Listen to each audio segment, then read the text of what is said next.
What's going on, fellow A-plussers? It's your boy Adam Perez. We are back live once again with a brand new episode of A-Plus Hero Report, your weekly stop for your Marvel, DC television, and movie news, streaming live for you guys today. It is myself along with my co-host Stuart Branscombe. We got 6 incredible topics we're going to be diving into for you guys today. So Fantastic Four talk as we're going to give our non-spoiler reviews. We're even going to dive into some Peacemaker season 2 trailer review for you guys today. We got a huge DCU update in regards to upcoming projects and a ton more, guys. So sit back, relax, enjoy the show, and we'll see you guys on the other side.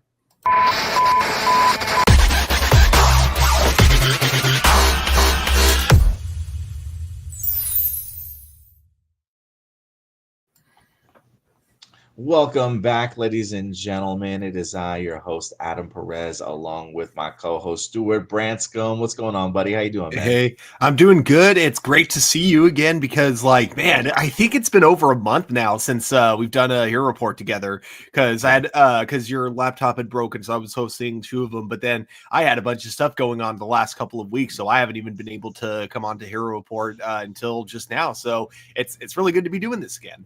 Yeah, man, it's good to see you again, Stuart. Sorry, things have been kind of crazy around here. I'm still trying to get my bearings with my laptop and stuff fixed and whatnot. So it may be a interesting couple of weeks here as I do my best to try and still bring a live A+ Hero Report show to you guys. Hopefully everybody can hear me okay. Hopefully there's not too much lag that happens here.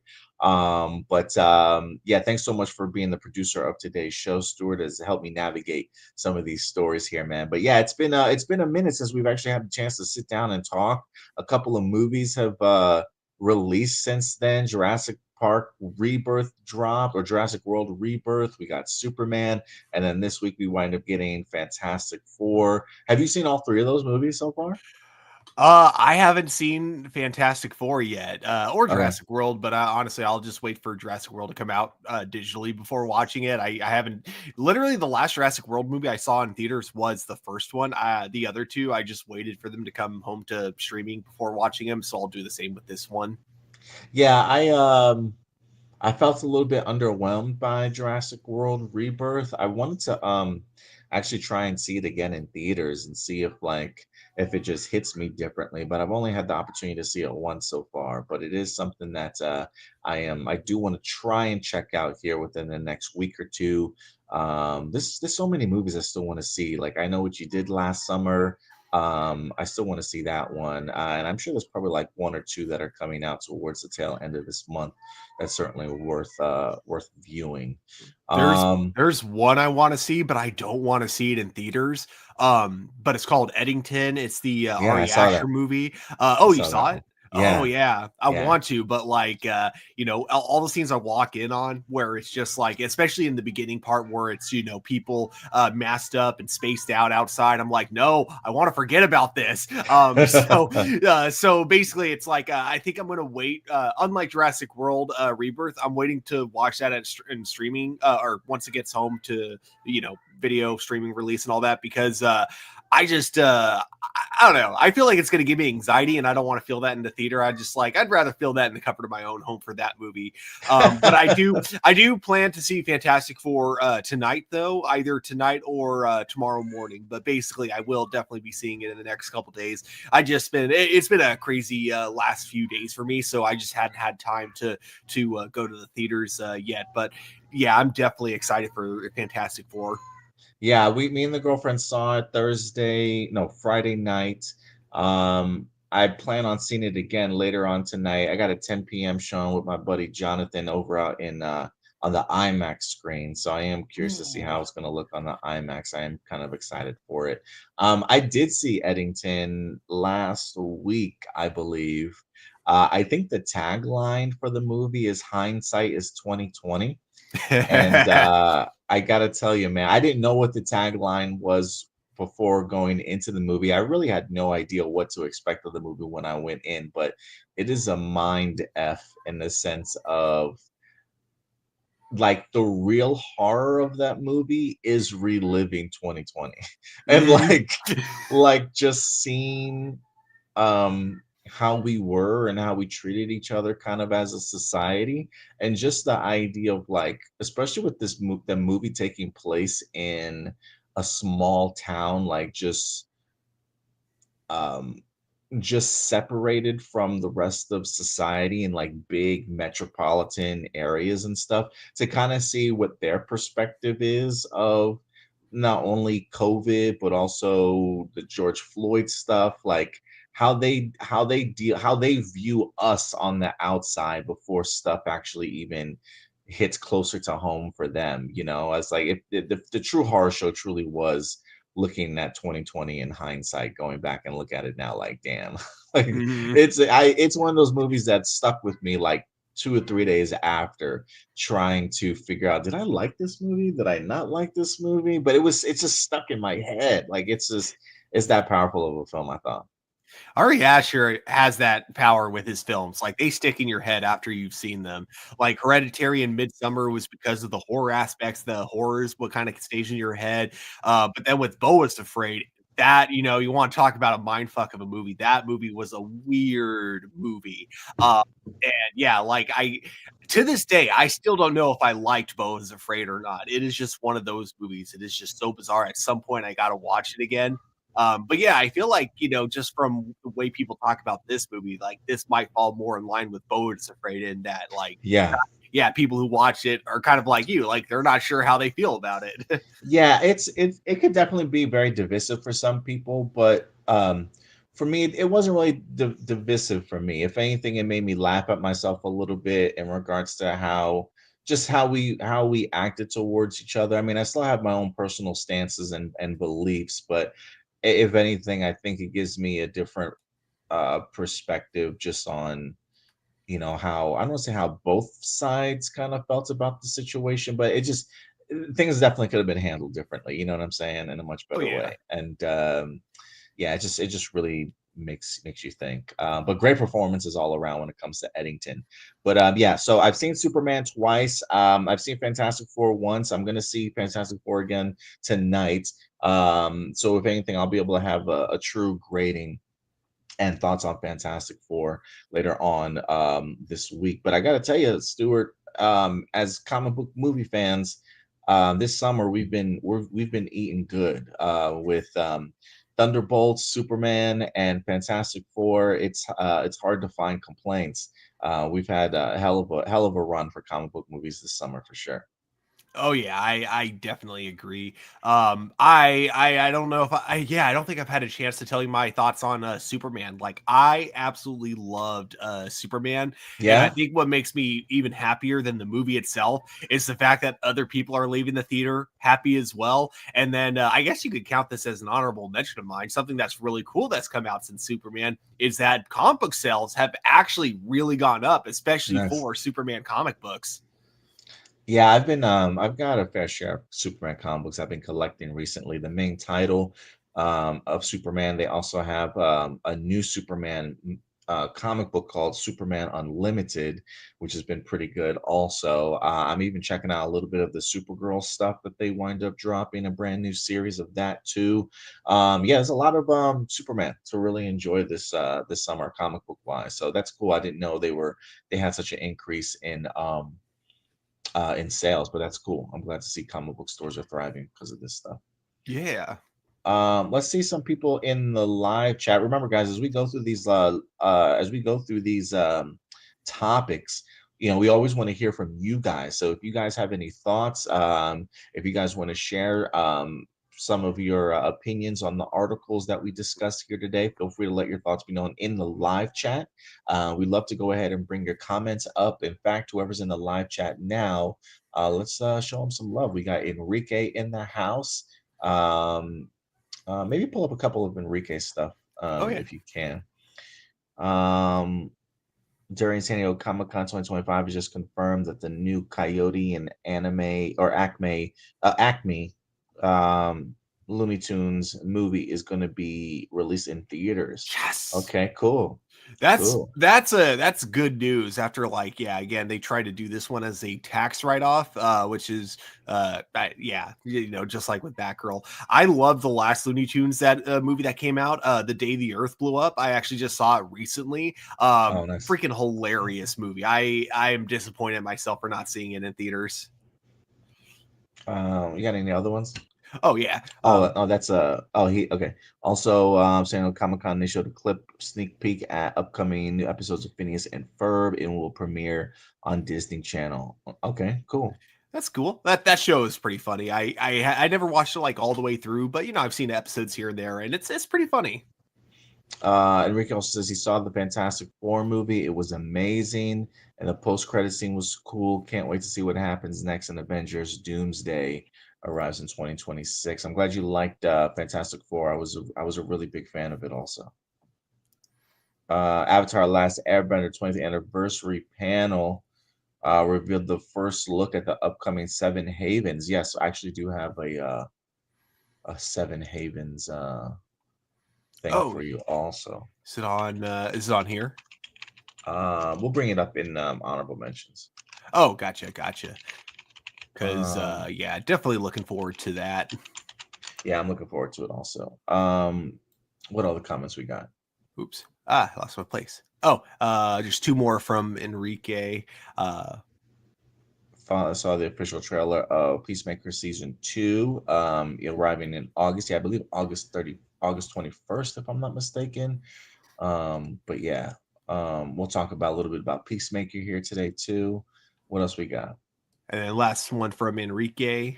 Oh, the Welcome to Deary prequel series. The second teaser trailer just released online today. I did see that. I didn't have a chance to actually watch the trailer itself, but I'm gonna have to post that on the Facebook page after today's show. But I'm glad they got a new look at Deary. I'm excited for that series. Who else we got? I think we got Ram Jam. We got a couple people here today. Yeah. Sam Snoswell. What's up, Sam? Appreciate you coming through. We got Ram Jam in the house also. Marcelino, the Gen V trailer just showed that it might be season 4.5 of The Boys. Yeah, they had a lot of cameos. A lot of cameos. Just watched the new trailer for animated Aztec Batman Clash of the Yeah. Empires. Yeah, I did see that trailer the other day, Ram Jam. What did you think about it, Ram Jam? Let me know. Did they ever do that? Was that an Elseworlds in the comic books too? Or is that If it just an is, animated one? if it was, it's an Elseworlds that I've never heard of. So I think this might be like an anime exclusive character, in which case that's pretty cool. Like I like that for for their animated movies. They're not just like limiting themselves to the comic books. They're like, hey, what's an idea that we never got to flesh out in the comic books? Yeah, I'm surprised. Blossom, what's up, Blossom? Good to see you as always. Sam says he saw Fantastic Four first up Thursday. It was a fantastic film. I won't tell any spoilers yet. Thank you, Sam. Yeah, I want to try and do a spoiler review sometime this week. Marcelino, the beginning of Jurassic World Rebirth kind of ruins the ending of Dominion, where dinosaurs and humans coexist. Some people say Jurassic Park needs to ditch the PG-13 rating, become R, so they can go all out with the violence. But I disagree that it would make it better. Yeah, I guess they almost wanted to like maybe they're over the idea of dinosaurs and humans coexisting. Seems like people are over it already in that in that universe. The Mm-hmm. people that are living with the dinosaurs were like, we're over it, man. Marceline, the Aztec Batman doesn't exist in comics, so it's exclusive to animation. Yeah, it looks interesting, Ram Jam. I totally agree with you.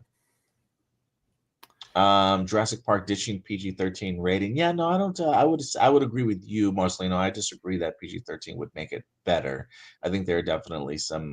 Jurassic World Rebirth had some moments, but I think it just really comes down to script. I didn't really care for the side characters that we found ourselves with, honestly. I don't know, it just felt very surface level type of movie to me. Yeah, I can tell you from not from this one specifically, but from the previous Jurassic World movies, showing more blood would not have made them any better. Yeah, probably not. I definitely agree with Marcelino in that regards. All right. Look, I think we got a couple people watching us live today. We got 12 people watching us live right now. Hey, if you're over on the YouTube page, and you're watching this live, do us a big favor, man. Hit that like button. It definitely does go a long way. Trying to see if we can get to like 15 likes here for today's video. So if you are watching us live, please hit that like button. It certainly goes a long way. Stuart, let's go ahead and kick off today's show with our first segment of the day, shall we? Sounds like a plan.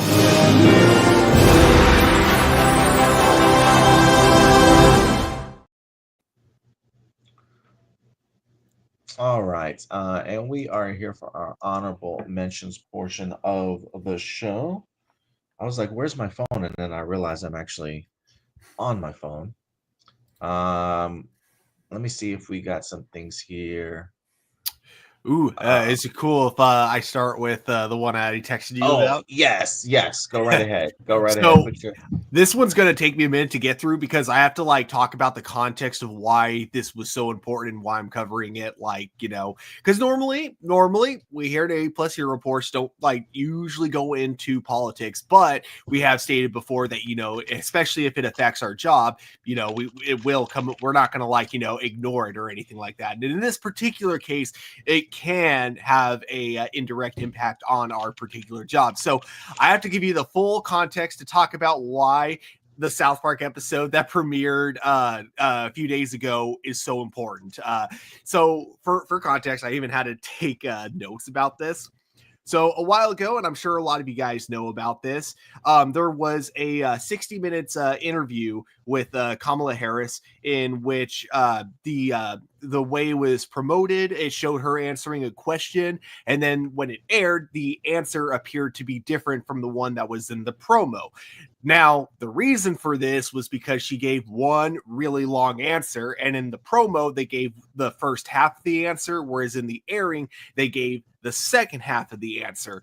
Very common for TV interviews because that's what happens. You can't fit the whole interview in the show, so of course it gets edited. They do that with all of their interviews. That's nothing new.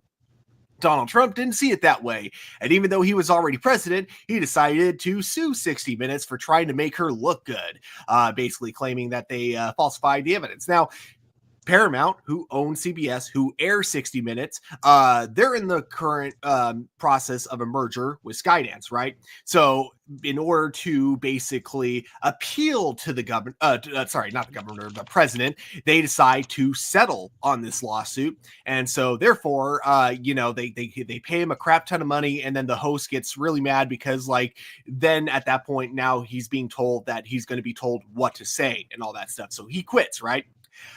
Stephen Colbert then later. Now this is so that first part that I said is all fact and all news, right? So this next part, I want to make sure I'm clear that this isn't necessarily 100% confirmed, but I am currently willing to believe that this is all true. So I just want to make sure that's clear. This next part is not actual fact per se. It's all allegedly, right? But basically, you got Stephen Colbert who called Paramount out on this, basically saying that this is literally them bribing the president, basically, in order to make sure that the merger goes through. Soon afterwards, it's announced that Stephen Colbert, his show, is now going to be canceled because it's not making them any money. It's costing them money to air this, which, yes, that is technically true. However, talk shows do tend to basically bring in revenue, not directly from viewership, but, from sponsors, especially because, if you're watching it on TV, even if it's not the most viewership, you're still making money from commercials. And then not to mention, it's one of the, most watched talk shows ever. I think it's it's right up there with, The Daily Show and then Last Week Tonight with John Oliver. So, whether or not the viewership alone gives you revenue, the amount of people that'll subscribe to Paramount Plus to watch that show is going to still give you a lot of money. And it's one of those things where, yeah, having it cost you money, but in the long run of what it gives you is what makes up for it. So I find it extremely hard to believe personally that it was purely a financial decision and that there was no trying to appeal to the president involved. That's my opinion. I want to make sure I stress that. I think he was taken off the air because they wanted to stay on Trump's good side. So I want to make sure I'm clear that that's an opinion, right? But I'm not alone in that opinion. There are smarter people than me who also share that opinion. So, and yeah, it all comes down to the timing of all of it. So what I know, I said I was going to talk about South Park. So why am I bringing all this stuff up? Well, that's because, again, this is all Paramount. And so the thing is, Steve Colbert, Jon Stewart, both have no problem telling Donald Trump to go F himself, basically, after this whole thing happens, right? But then we get to South Park. And the big difference between South Park and Steve Colbert and Jon Stewart is that South Park doesn't... Steve Colbert and Jon Stewart, though they make their fart jokes here and there, they have a sort of classy demeanor that they have to, hold. So there are certain levels, there are certain jokes they just won't do. There are certain they don't punch below the belt is what I'm trying to get at. South Park is not like them. They don't care about punching below the belt or not. If basically if what you're doing affects them in some way, shape, or form, they will take the gloves off and then they will roast the hell out of you. So basically, again, because of the merger, it was just kind of a shit show trying to get Matt Stone and Trey Parker's contract done for the upcoming season of South Park for Paramount. Eventually, very last minute, it finally went through $1.5 billion, which is insane. Like, I've never heard of a show selling for that much money. Like, South Park must be the most valuable show out there. But Paramount finally gave them a $1.5 billion contract. And with that $1.5 billion contract that Paramount gave to them, they basically gave a huge middle finger to Paramount and to Donald Trump, and basically almost to I'll just call it kind of the Elon Musk side of Twitter in one episode. And it was absolutely amazing. Basically calling out Paramount for bribing the president, calling out the president for threatening to sue anyone that he doesn't like. And then on top of that, doing it in such a juvenile way that again, Jon Stewart and Steve Colbert would never go to. It was a fantastic episode where they literally basically we're basically in universe. It's implied that Donald Trump is Saddam Hussein. So they and then of course there are so many jokes about Donald Trump having a tiny penis, and it's just they do not hold back on their feelings on Donald Trump. The way the episode was done, it is so funny because this all comes after they constantly keep saying we're done making Donald Trump jokes because it's just such a low-hanging fruit, anyone can do it, it's so lame. But again, I think it's because now with how he's been using his power, it actually affects them directly. And this is where I get to the part of it kind of affecting us, maybe not directly at this moment, but it could in the future affect YouTube and everything, is the fact that if he's going after the big companies now. For now, he's going after the big ones. But how long before he starts deciding that, this YouTuber said something about me that I don't like, I'm going to sue him as well, just kind of, yeah, basically he is playing with so much fire right now and doing this basically really, the guy that claims to be all about freedom of speech is suing people for saying stuff that he doesn't like. So it's just it's one of the biggest hypocritical things ever. So anyways, I just had a rant about this episode because, again, I had a rant about why it was so important that they did what they did. Basically telling the president to go F himself in a way that no other show will ever do. Because a lot of them, and I'm not saying that this applies to either of the two talk shows that I keep bringing up, Jon Stewart and Steve Colbert, but, telling the president to F himself in a way that other shows are too afraid to do, or other shows, are too classy to do. Let me put it that way. But yeah, again, sometimes you need an agent of chaos, as much as I look at, Jon Stewart and Steve Colbert as the Superman of talk shows. I look at South Park as just an absolute, they're basically Peacemaker. And sometimes that's what you need. Sometimes the world needs a son of a bitch. And that's what we got South Park for. So I absolutely love the episode. Yeah, I highly recommend, checking checking this one out, everyone, on Paramount Plus. Yeah, I appreciate you tackling that one, Stuart. I can feel the passion in your voice when you talk about it. Yep.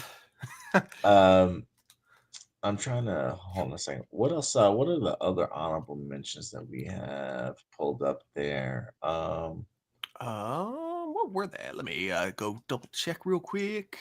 For some reason, this won't let me access my camera now. It's okay.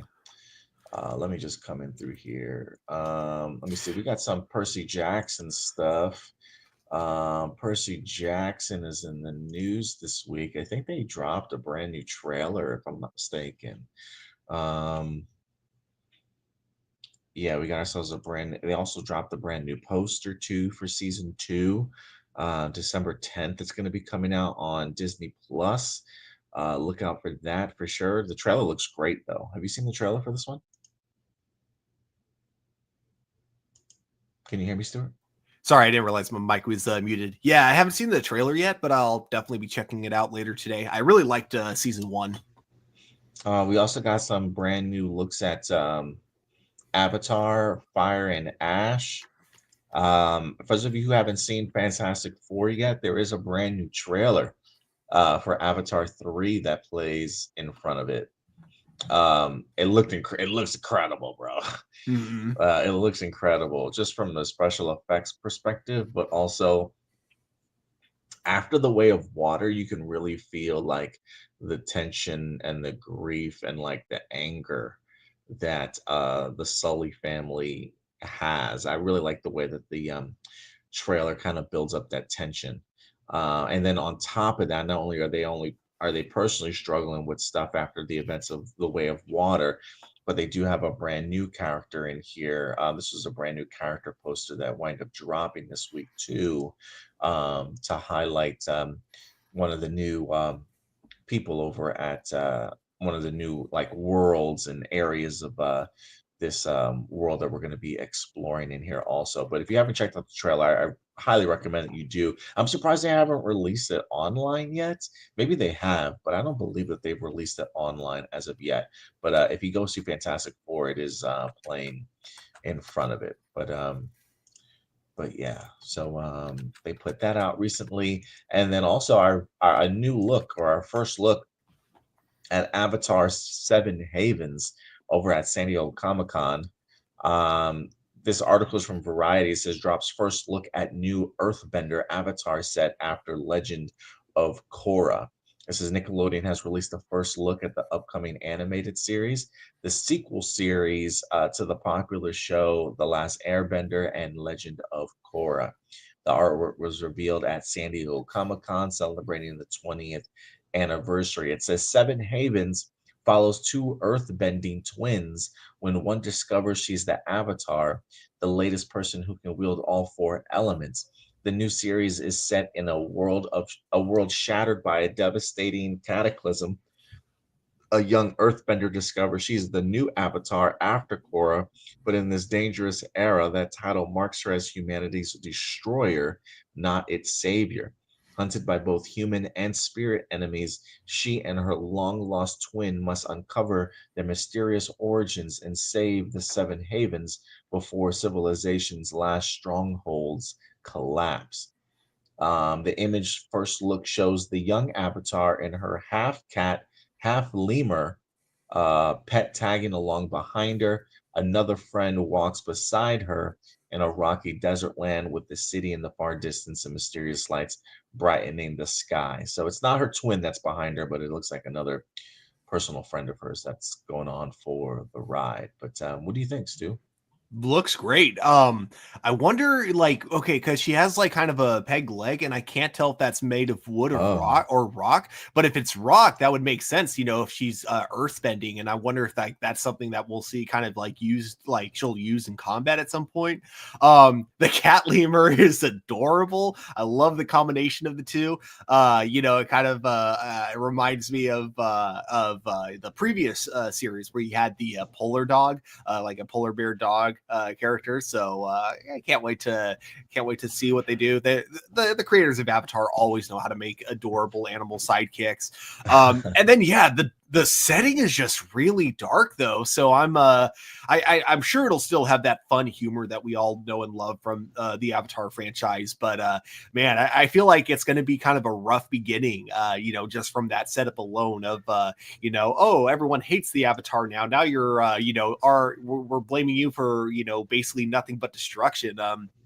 Kind of reminds me of Trigun in a way, that being like Bash's whole thing of being on the run because everyone, accuses him of destroying July Town. I mean, technically he did, but so yeah, I'm curious what Korra did, because last time we saw her, she wasn't the most popular avatar from everyone because she does combine the spirit and human world. And so I'm wondering if that has something to do with why everyone's pissed off at her. But I also feel like this is more of a meta thing because, she's just that character that like, there's nothing like that wrong with her. Like she has flaws, of course, but like, most characters are they're supposed to grow from them, and that's what she does.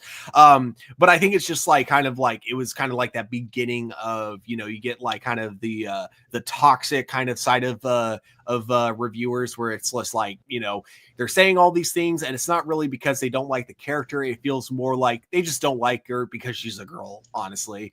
And I feel like, that's kind of on a meta way. I don't think it'll actually be that in universe. Like, obviously, I don't think they'll be like, oh, we hated Korra because she was a woman. Like, no, it won't be that. But I do think that like it's meant to be like kind of a loose reflection of kind of like the toxic fandom when it comes to Avatar. And that's not me saying that if you didn't like Korra that you're part of that fan base. That's not at all. If you have good reasons for not liking her, that's totally valid and everything. But that being said, I'm not going to deny there's that whole side of the fandom that does hate her simply because she's the girl. I still have yet to watch Legend of Korra. That's got to be on my to-do list. Oh, I still got to watch the last Airbender. So gotta do Airbender first, then yeah, Korra. I got to do Airbender first. Both are great. Although I think I liked Airbender a little bit more because that one you could tell they like planned all the way through from the beginning. Whereas Korra, it was kind of like a season by season thing. So even though the seasons are kind of connected, they don't have like a one full storyline throughout the 4 seasons. It's just like this storyline, then this storyline, then this storyline. But still good. And I think that will probably do it for our honorable mentions portion of the show. So yeah, let's wrap that up. And then if anything, Stuart, let's get into our main topics for the day. And as you guys saw at the thumbnail, we got a lot to talk about, man. We got a brand new Marvel Studios movie, the Fantastic Four, that just dropped here today. I'm going to go ahead and give some of my non-spoiler thoughts in regards to the film for you guys if you haven't checked it out for yourself as of yet. Hopefully later on this week we'll be able to have a spoiler review for you guys, so we can just have a big live open discussion about it. We're going to talk a little bit about the Peacemaker series season 2 trailer that just dropped. I believe Star Trek Starfleet Academy also dropped a brand new trailer along with some first images and first looks. And we got a big DCU update for you guys today. But first and foremost, Fantastic Four, baby, is in the news this time around, as we're going to be talking a little bit about this upcoming movie. Now, Stuart, you said you haven't had the opportunity to see it yet, right? I have not. I have unfortunately walked in on many scenes because, of course, it's a busy movie, so I can't not run food into the theater. And it looks fantastic, no pun intended, or maybe it was, I don't know. But it looks great from like all the scenes that I've walked in on. Even the one thing I was kind of worried about, which was the CG for the Thing, because in that first trailer, it did not look polished, I don't think. But seeing it in action in the movie, it looks so much better. I think like, yeah, the CG is so polished in this movie from all the scenes that I've walked in on. And then just like, yeah, the character chemistry between all 4 of them are great. And it's funny because I feel like the way they said they were going to write Johnny in this movie pissed off a lot of fans because it's like they said one thing, but what the fans heard was, oh, Johnny isn't going to be a womanizer in any way. And it's like, No, he definitely is in this movie from the few scenes that I've seen with him. They just don't go like as over the top, maybe as like, that original adaptation with Chris Evans, but like that, I'm totally cool with them taking a step back from there because I think with Evans, they went a little bit too over the top, Same way I kind of feel about the Chris Pine version of Captain Kirk. It's like, it's funny the first couple of times, but like you keep doing this and it's just like, in real life, this kind of comes off as sexual harassment. I'm just saying. Yeah, I was gonna say I don't know if Johnny Storm in this one quite hits the mark of like HR sexual harassment, like that he's got to watch out for type of thing. But he definitely has his moments in here of showcasing like how he could be a womanizer, or that he definitely has interest in women for sure. He definitely comes across as the guy that tends to I don't want to say like fall too quickly for women, but I mean, even the team knows. Like, there's a little bit of a rant that he starts having about the Silver Surfer in here that I won't get too much into it. And he doesn't even necessarily have to say too much, but like the team already knows like where where this is going. And like that enough just shows you how much of a womanizer Johnny truly is, or like how infatuated he gets with women very easily. So they definitely hint at it without it being like just in in your face the entire time. Like Johnny's gonna be Johnny regardless. But I thought they did a really good job with this. Um, if you guys have seen Fantastic Four, please comment in the comment section what you guys thought about it. I really had a great time with this movie. I will say this, I for me at least, I think my connection to the movie comes from the aspect of family. And I say that because now that I have a son of my own, um, and I've said this before when I watch movies, I've become a big mush when it comes to like family dynamics, whether that be father and son, father and daughter, or just the concept of family in general tends to hit me a little bit more than it certainly used to. So that immediate connection there, and to kind of understand the motivations, I think, for both Reed and Sue, um, it made this movie a little bit more emotional for me than I certainly thought that it would. Like Reed gives some really great moments in here that he spends with his son, Franklin, which that's not a spoiler, it's in the trailers, but it is he's got some dialogue in here where it's just like, damn, if that doesn't ring true, in the sense of like wanting your child to be able to grow up and be his own individual, not necessarily so much like his parents, I thought the elements and the themes of family in here are really powerful. And I thought, while I really have enjoyed like the 2005 Fantastic Four, um, and those cast members, this was definitely one of the first times I have felt like this group is a family. To me, Reed and Sue are great together in the sense of they've clearly been together for a long time. The idea of them having a kid at this particular stage in their life, I think, is interesting too, and is something that that's focused on in this movie also. But the relationship that Ben and Johnny have with each other, along with their relationship also to Sue and Reed, just really works for me in here. I thought the chemistry was off the charts. How they perceive their concept of family, along with how people of that world perceive them and look at them. Um, it just the tone and those themes just really worked for me in here. The soundtrack incredible in this movie. The CGI, like you mentioned, really polished. One of the things that I had concerns about before going to this movie was the Silver Surfer. And goddamn, if she doesn't look great in this movie. Some of the action pieces feel like they're literally pulled out of Interstellar. The scope of them at times is mind blowing. The intensity is there. The stakes are definitely there.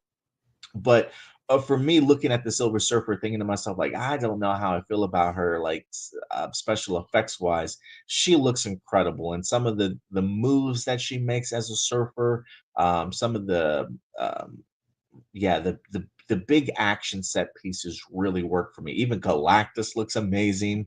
Thinking about it again, they absolutely nailed him. This was this was a really great movie. I really enjoyed it, to certainly say the least. I'm trying to think of some of the downsides. Maybe I could have done with a little bit more of this movie being a little bit longer.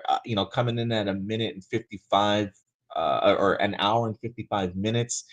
I don't feel like this movie flew past, but I feel like I definitely wanted more of the movie just because I enjoyed it as much as I did, and I would have liked to have seen some elements explored too. I think, if there's anybody that I would have liked to have seen explored a little bit more is probably The Thing. They do tease about the idea of, a potential relationship, but also, his, own struggles, but it's not as big of a theme as I thought that it would, that I thought it would be. I mean, it gets the point across, but I really would have loved to have seen that explored more. And same thing with Johnny. Like, I think Johnny actually got a fair bit of exposure in this movie that made me appreciate him more, not just as like the flamboyant risk taker, but the fact that he's genuinely smart too. That he may not be Reed Richards smart or Sue Storm smart, but they emphasize the idea that all these people went into space for a reason because they're like the brightest of the bright. And so to kind of see how Johnny navigates his smarts around that of the rest of the team and still kind of get his points across and feel like he's actually a part of the team and adding to whatever it is that they're trying to do. I'm glad that they really gave everybody some level of inclusion in this movie that really really worked for me. It didn't feel like they left anybody out. With the idea of, again, maybe an actual plot for the thing would have been a little bit better. I would have appreciated that a little bit more if they added like 10, 15 more minutes for him specifically. But outside of that, I do have a little bit of an issue with the very climax of the movie, not so much the battle and the outcome, but there is a moment that I feel is like a trope, like a false sense of dire stakes in this movie.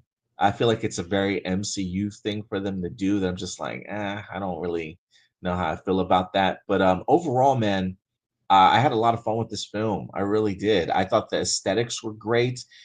Being set in the 60s, the futuristic 60s, um, with all the the innovations that Reed Richards has certainly come up with, just the way that the his inventions look. Um, yeah, just very aesthetically pleasing.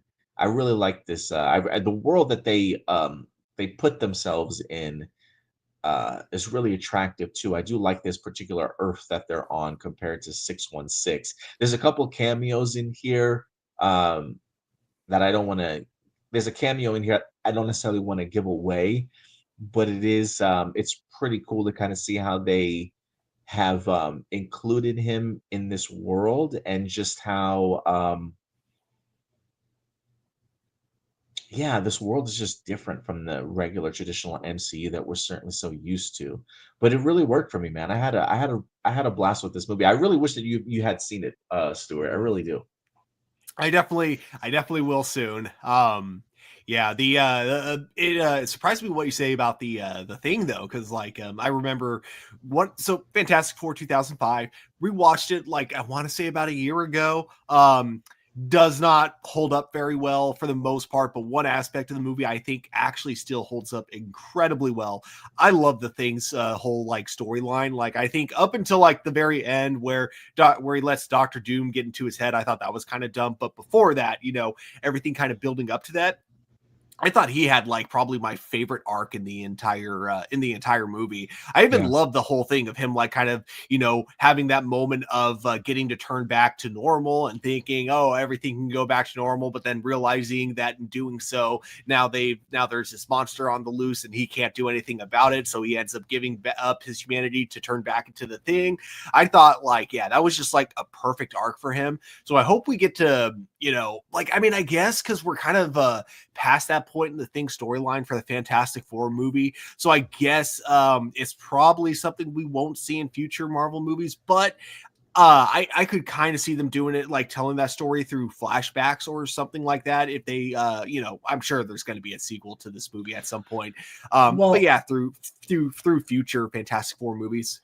yeah, I mean, with the Thing, it definitely feels like that resentment that he's had towards Reed is gone at this point, you know. Mhm. Like you said, because of what we pick up in the Thing's story, that's something that he's clearly has kind of come to terms with. It doesn't mean that it doesn't still bother him, you know. It definitely is teased in here that there's an element that it still rubs him the wrong way. He just doesn't have that level of anger that he certainly had, especially towards Reed at this point in his career. But you know, they do tease, you know, that he clearly wants more for himself, but there's something that's kind of holding him back from trying to achieve it. And I kind of wish that they had fully went all in, because the other person that they have involved in that story, I think, would have had really great chemistry with the Thing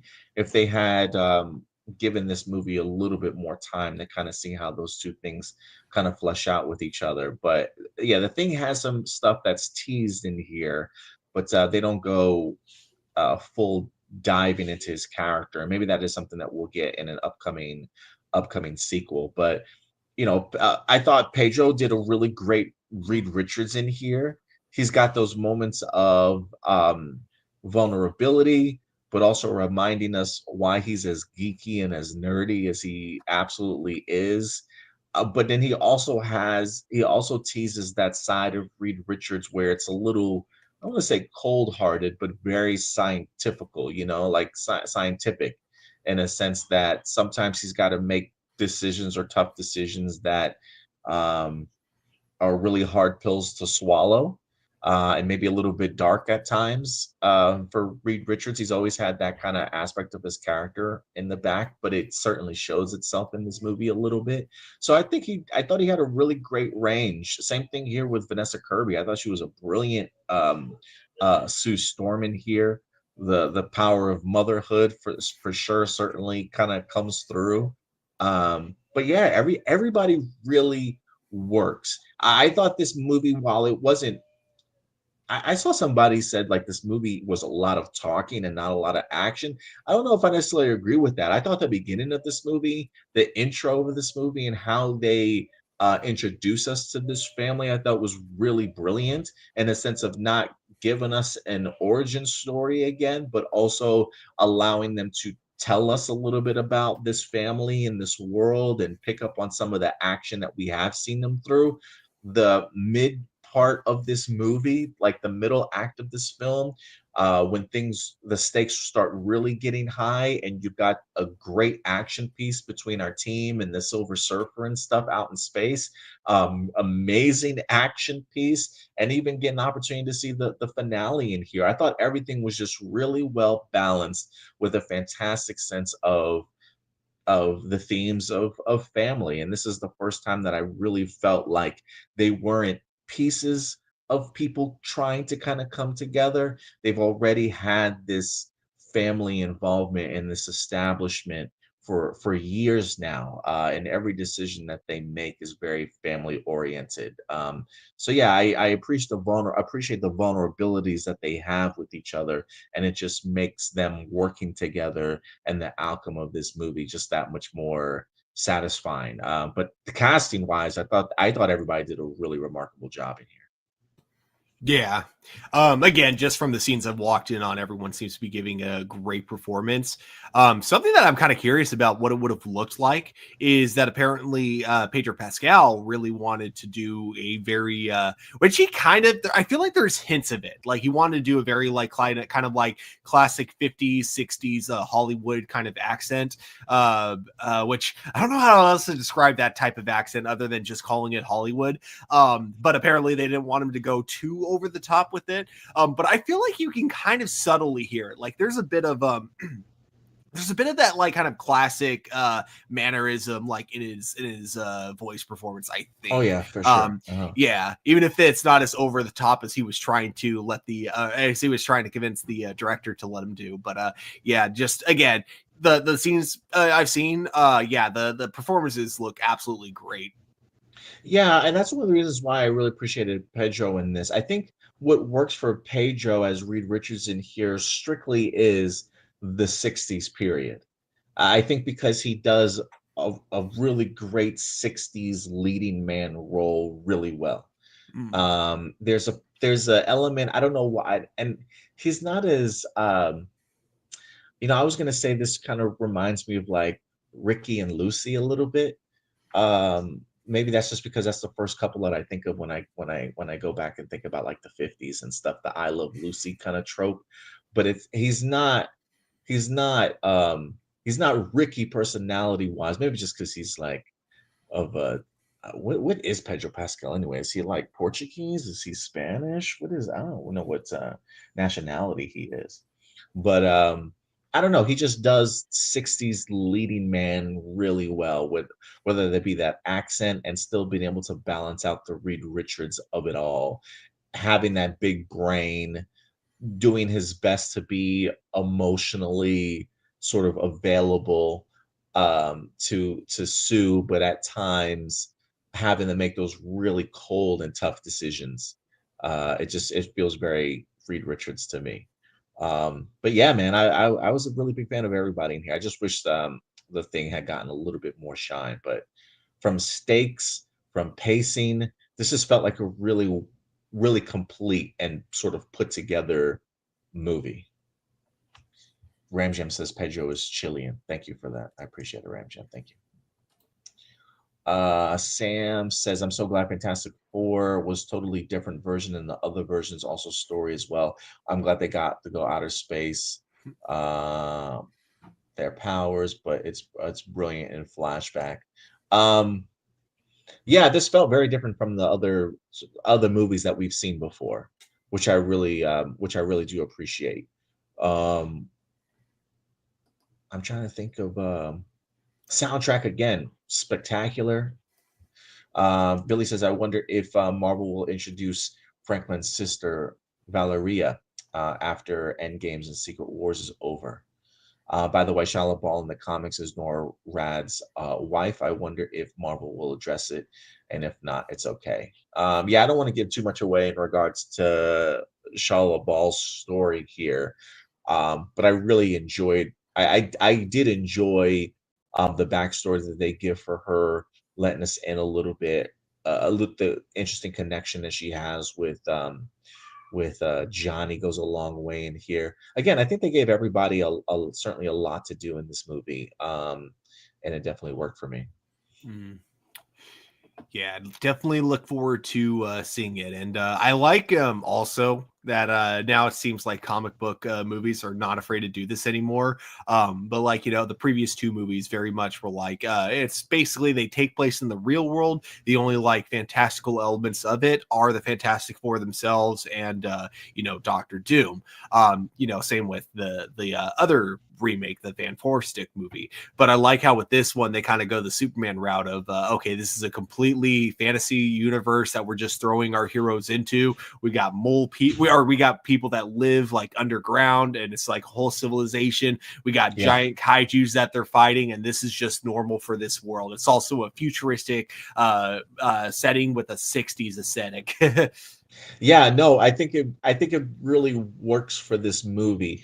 I think where Fantastic Four does it a little bit better is really, I think the intro of this movie, the first 5 to 10 minutes of this movie immediately thrusts you into this world, but also gives you some flashback material. And it gives you that appreciation of, yeah, like these people have that live in this world have lived through crazy stuff before, and their heroes is the Fantastic Four. It's the people that they really rely on and count on to protect them and save them, sort of thing. But yeah, they do live in a world where it's very fantastical, and instead of sort of we talk a little bit about showing and telling. I think Superman did a lot of telling, whereas Fantastic Four does a lot of showing. And it yeah, it really gets you sort of caught up instead of feeling like it's got to supply you with so much information to kind of kick things off, if that makes sense. Mhm. But yeah, good stuff though, man. Regardless, I've been hella pleased. Thunderbolts, fantastic. Superman, fantastic. Fantastic Four, fantastic. I mean, I don't like. I was just thinking to myself the other day, yesterday, because after we left the theater, me and the girlfriend were talking about the movie a little bit, and I said, "Babe, I'm gonna put you on the spot." I said, "You've seen some good comic book movies this year." I said, "I need you to give me your top three. Would you like better, Thunderbolts, Fantastic Four, or Superman?" And she told me, she said, "Thunderbolts one, Fantastic Four two, Superman three." And I was like, "Damn." She says, "Is that weird? Is that crazy?" I was like, "It's not crazy, babe." I was like, "Because I legit can see I can honestly see a legit reason for anybody's top 3 being in any order. Like, that's just how Mhm. good the superhero movies have been this summer.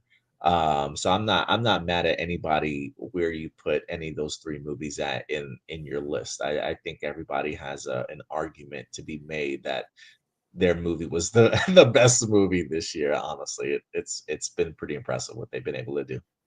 Definitely. Yeah, because like even yeah, just from the two that I've seen, Thunderbolts and Superman, those two alone, yes, it really just is going to depend on which one you connect with You connect with more. more, yeah, yeah. Is it the whole like kind of be kind aspect of Superman, or is it the whole like you're not alone aspect of Thunderbolts? I love that the themes are a lot like I don't want to say like deep as in like, like it'll really make you think, but it more like deeper in the sense of they connect to the audience in a way that like I feel like Marvel hasn't really been able to do in quite a while. Like, don't get me wrong, I don't mind a fun superhero movie that doesn't try to like have any deep themes that are just like, hey, good guys beat the bad guys. I love those, But I also, I don't want that to be the only thing we get out of superhero movies. I love that we can have also movies like Thunderbolts and Superman and Fantastic Four, where it's like not only is it punch the bad guy, but like while doing so,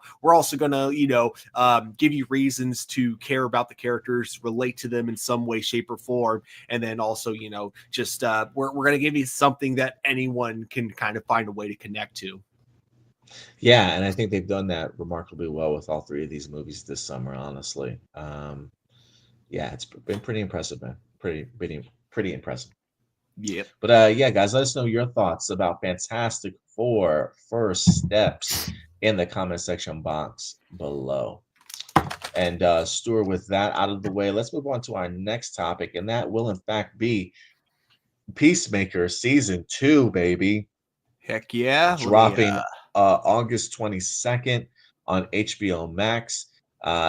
They just dropped a brand new trailer here this week. I think I'm actually going to be starting my rewatch for Peacemaker here this week. Also, if it's not this week, well, I got two series I need to rewatch. Wednesday, because I think Wednesday starts sooner. Wednesday season 2, I think, drops on Netflix sooner, and then Peacemaker later on in the month. So I'm definitely going to be trying to check out both those series. We did get brand new posters. Also, this one is just of Peacemaker himself, and then the entire gang here. In what world are they the heroes, or in what world is he the hero? So they definitely have teased up a little bit of alternate universes here. But yeah, let's go ahead and pull up this trailer, Stuart, if you want to go ahead and kick it off. You've all been waiting a long time for this one. Here's a new trailer of Peacemaker Season 2. Enjoy. We doing it up in style. Hey guys, I got beer. On. Duh. Okay. Just hand it to him. I'll just hand it to him.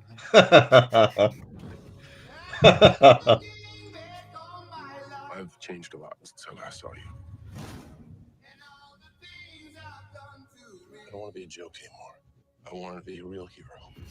I think that helmet, though. Mm-hmm. You wear a clown costume and go out and beat up people. Chris, take something bad and make something good out of it. I need to find the Peacemaker. He killed my son. You're being monitored right now. By who? Rick Flag, Sr. Whoa. What is it? I have a dimensional portal. And it leads to a parallel world. What? It's not that big a deal. Get the out of here. My son's a better man you could ever dream of being. I've tried to make up for my mistakes, but I'm not sure redemption is possible. He's in love with you. Me and Chris, it's never going to be a thing. I'm going to make a life in the other world. Why is he always in his underwear? Exactly the same as Because that's how they get certain demographic to watch the show. Dimension ever. Dude, that's sick. We need to close that dimensional rift. I'm setting you up with our new agent, Rip Jagger. Who's Rip Jagger? He's back. No matter Oh, they got big rocket the grass packs? is That's over cool. there, you belong here with us. There's the band that Superman really likes. Yeah.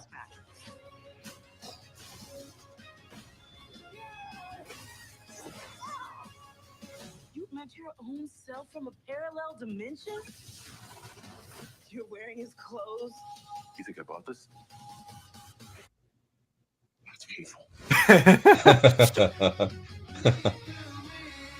Mom. We're going to my secret room. You're not allowed to follow. You must be John. Uh-huh. Jesus. You're not that dorky.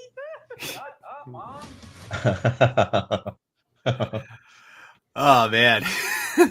I cannot wait for this. Something that he says in the very beginning of the trailer, which you can definitely see right off the bat, like especially if you watch like season 1 all the way through, is that this guy really does change from how we thought we knew him in the Suicide Squad to how we actually see him in the beginning of Peacemaker season 1 to how he is at the very end. Like, I think he's just had such a crazy character development. And now now that he's kind of becoming a changed man, now it comes to the part of dealing with the fact that, he wasn't always, that he was, a piece of shit in the past and has done some terrible things. And now, as we see through Frank Castle Sr., or not Frank Castle, sorry, wow. Rick Flag Sr., my bad, two very different characters. We see through Rick Flag's Sr., his past is about to come back to bite him in the ass. I'm very excited to see how that whole dynamic plays out. I don't think Rick Flags is going to stay enemies with John Cena. I think the moment he finds out that it was Amanda Waller who gave him those orders to kill Rick Flags, he's going to completely turn on Amanda Waller at some point during the show. But I love the whole idea of Chris just like basically it seems like he just has had it with this universe and happened to actually face his mistakes. And so I feel like one part of the plot is him jumping into this alternate reality where he can just kind of continue to avoid his mistakes and live like this life that he's always dreamed of, a life where he gets to fight side by side with his brother and his dad, where his dad maybe didn't actually hate him the same way that he hates him in the universe that he's from. So there's just so many aspects about this that look incredible for season 2. And again, I really got to give credit to, like, the way the characters grow in this show. I think that, like, season 1, I really loved his kind of dynamic with Vigilante and Anabio, where, like, Vigilante definitely kind of brought out the more crazier side of him. I really feel like Anabio was like the character that really helped him kind of ground himself a little bit. And you see that even from their, like, very first reaction or interaction with each other. It's like she ends up kind of being the only one that, like, he talks to as like a normal person, whereas everyone else he tended to be like his usual crazy self. So I think it's great that we get kind of that dynamic there. Also, the possible romance between him and Hardcore. I'm really curious how excuse me, how that's going to go through. Cause, like, if you had asked me in season 1, I would have said, oh, that's never going to happen. But, like, again, with how much the two of them have grown as characters throughout the series. And then also just from some stuff that you hear with James Gunn mentioning about her backstory that they had apparently thought through in season 1, but we're actually going to see now in season 2 with Hardcore. I'm really excited to see if that does end up blossoming into a romance between the two of them, because I could definitely see it working, but I could also see it being a complete disaster, even with the two of them, kind of again, maturing as characters. And I of course, Vigilante looks like he's going to be his usual crazy self. Curious if we'll get like an arc for him, and then same with Economos. I'm wondering what the two of them, what their stories are going to be. I loved also at the very end seeing Judo Master again with his bag of hot Cheetos. Dude, when I was a kid, I was obsessed with Flamin' Hot Cheetos. Like, I ate them all the time. So if I was watching the show as a kid, he probably would have been my favorite character. I love it. Yeah, I definitely agree with a lot of your sentiments for sure. There's the trail alone sets up some really great dynamics I'm looking forward to. Definitely Hardcore one, just because I'm excited to kind of see her kick some ass. I really want to, that bar fight that she's in that's been teasing the trailers. Like, I need to see more of it. I really want to see where that goes. But the idea of the grass not necessarily being greener on the other side theme is an interesting one. Just from the trailer alone, we see that, despite what he did in season 1 and saving the world, like, you see the Justice Gang, like, just not giving a ish, not really necessarily caring for him. So the fact that he feels like he's got to find a place where he is accepted and welcomed, only to come to find that peace and happiness in like a completely different dimension, is fascinating to me. Like, the idea that I think the panel talked about that, okay, the panel that they had for Peacemaker revealed a couple things. That one, this DCU that we're in has like 100 different dimensions, or like 100 different like parallel worlds out there, sort of thing. But it also teases the idea that John Cena is going to be able to play different variations of himself this season. And I think that's one of the aspects that I'm really looking forward to, is when he starts bumping into himself, mostly for a John Cena perspective. Like, I really want to see his range. Like, I really kind of want to see what he's going to bring to the table as far as like his acting chops and abilities go at this stage in his career. So the fact that he's going to be playing multiple versions of Peacemaker really fascinates me. And I really want to see how he handles that idea of, because my in my head I'm thinking to myself, so does he find the DCU universe in here? Is he already in the DC universe, or is he still part of the DCEU? Like, I wonder if at some point in time, if he's going to be like, I'm done with this world, and while I don't want to be here, I would love to take my friends with me. And so maybe he takes all his friends to this new universe with him at the end of the season. Like, maybe he finds a way to fit into the DCU in some way. Like, I really have no idea how this is all going to be handled, because we see him in the Superman movie. So it's like, all right, there's clearly a Peacemaker in this DCU. I'm under the impression that it's the same one that we've seen from the Peacemaker series. Maybe it's not. I really have no idea. But I do like the playfulness of the parallel dimensions, and really his idea of feeling unappreciated and wanting to find that happiness and joy somewhere else. But it's like, do I at the end of the day also want to leave behind my friends? Also that I've wind up kind of establishing. So that's the one aspect that I'm really looking forward to. And then especially the Rick Flag stuff that you wind up bringing up here. That confrontation is going to be really impactful just because we followed Rick Flag now from Creature Commandos, now in Superman, where he was given a little bit of shine, but they didn't really play around with him too much, and without, at least in the sense of, just giving us a little bit of how important he is kind of in this world.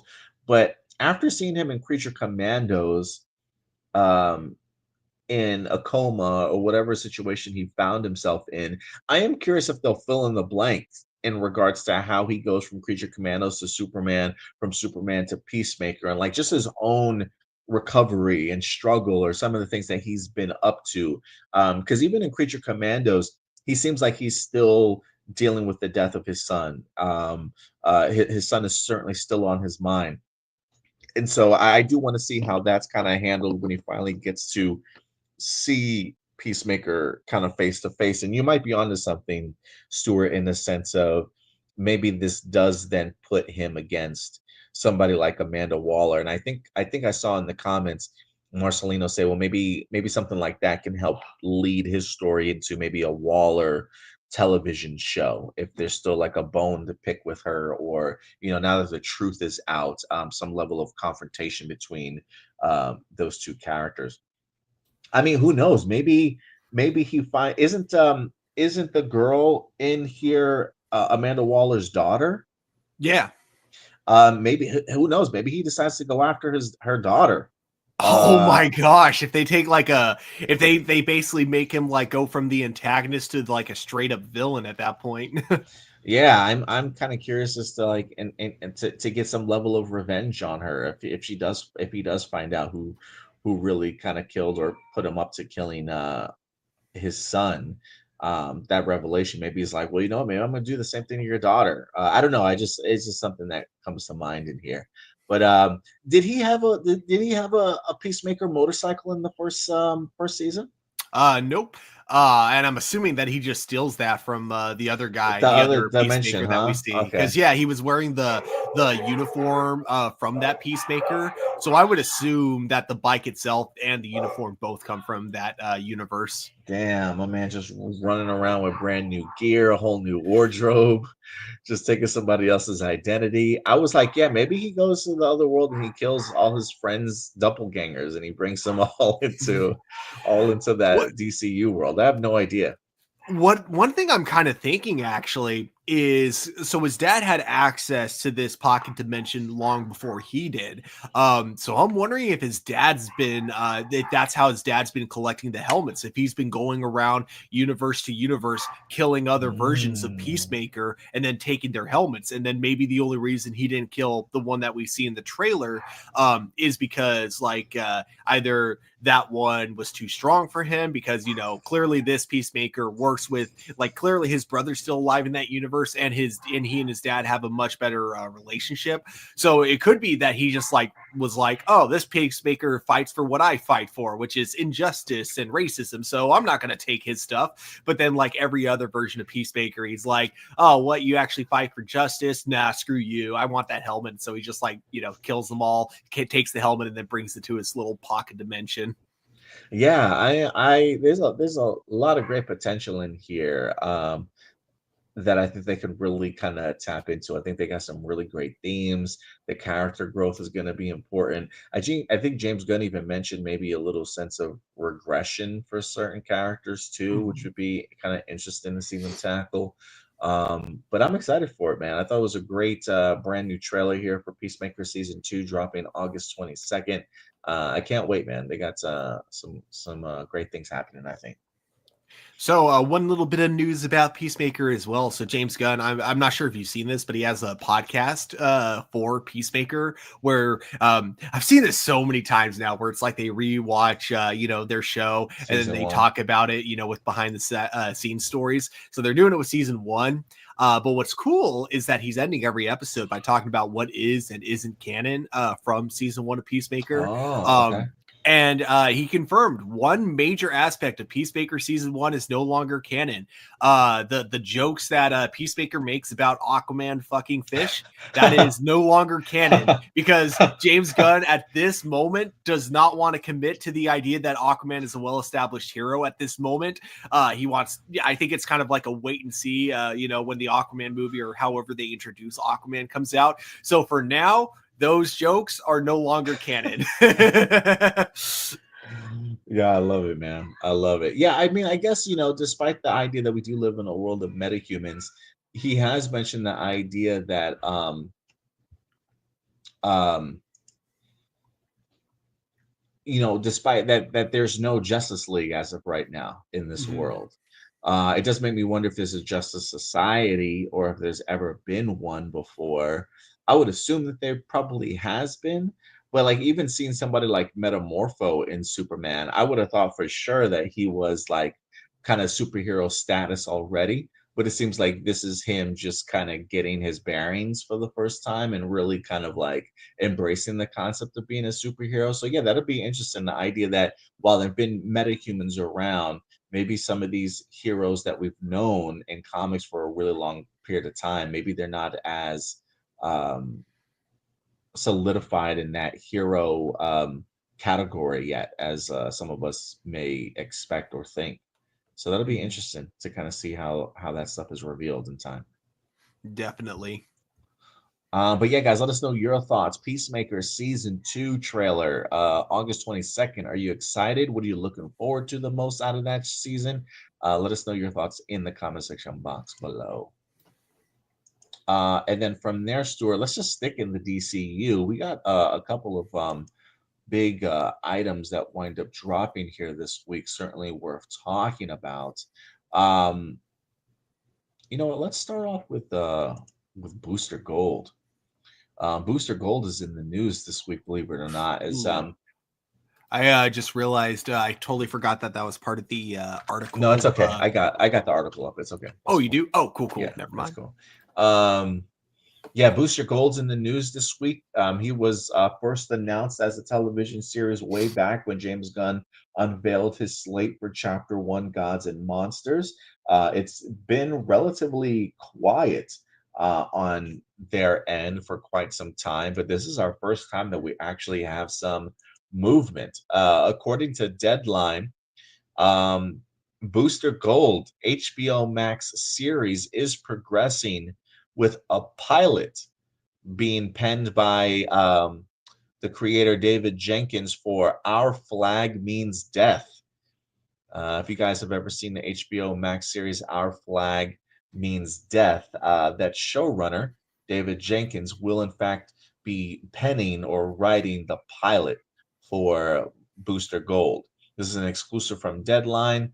If taken to series, we understand is the plan for David Jenkins to showrun the series itself. For those of you who are not familiar with Booster Gold, he was created by Dan Jurgens.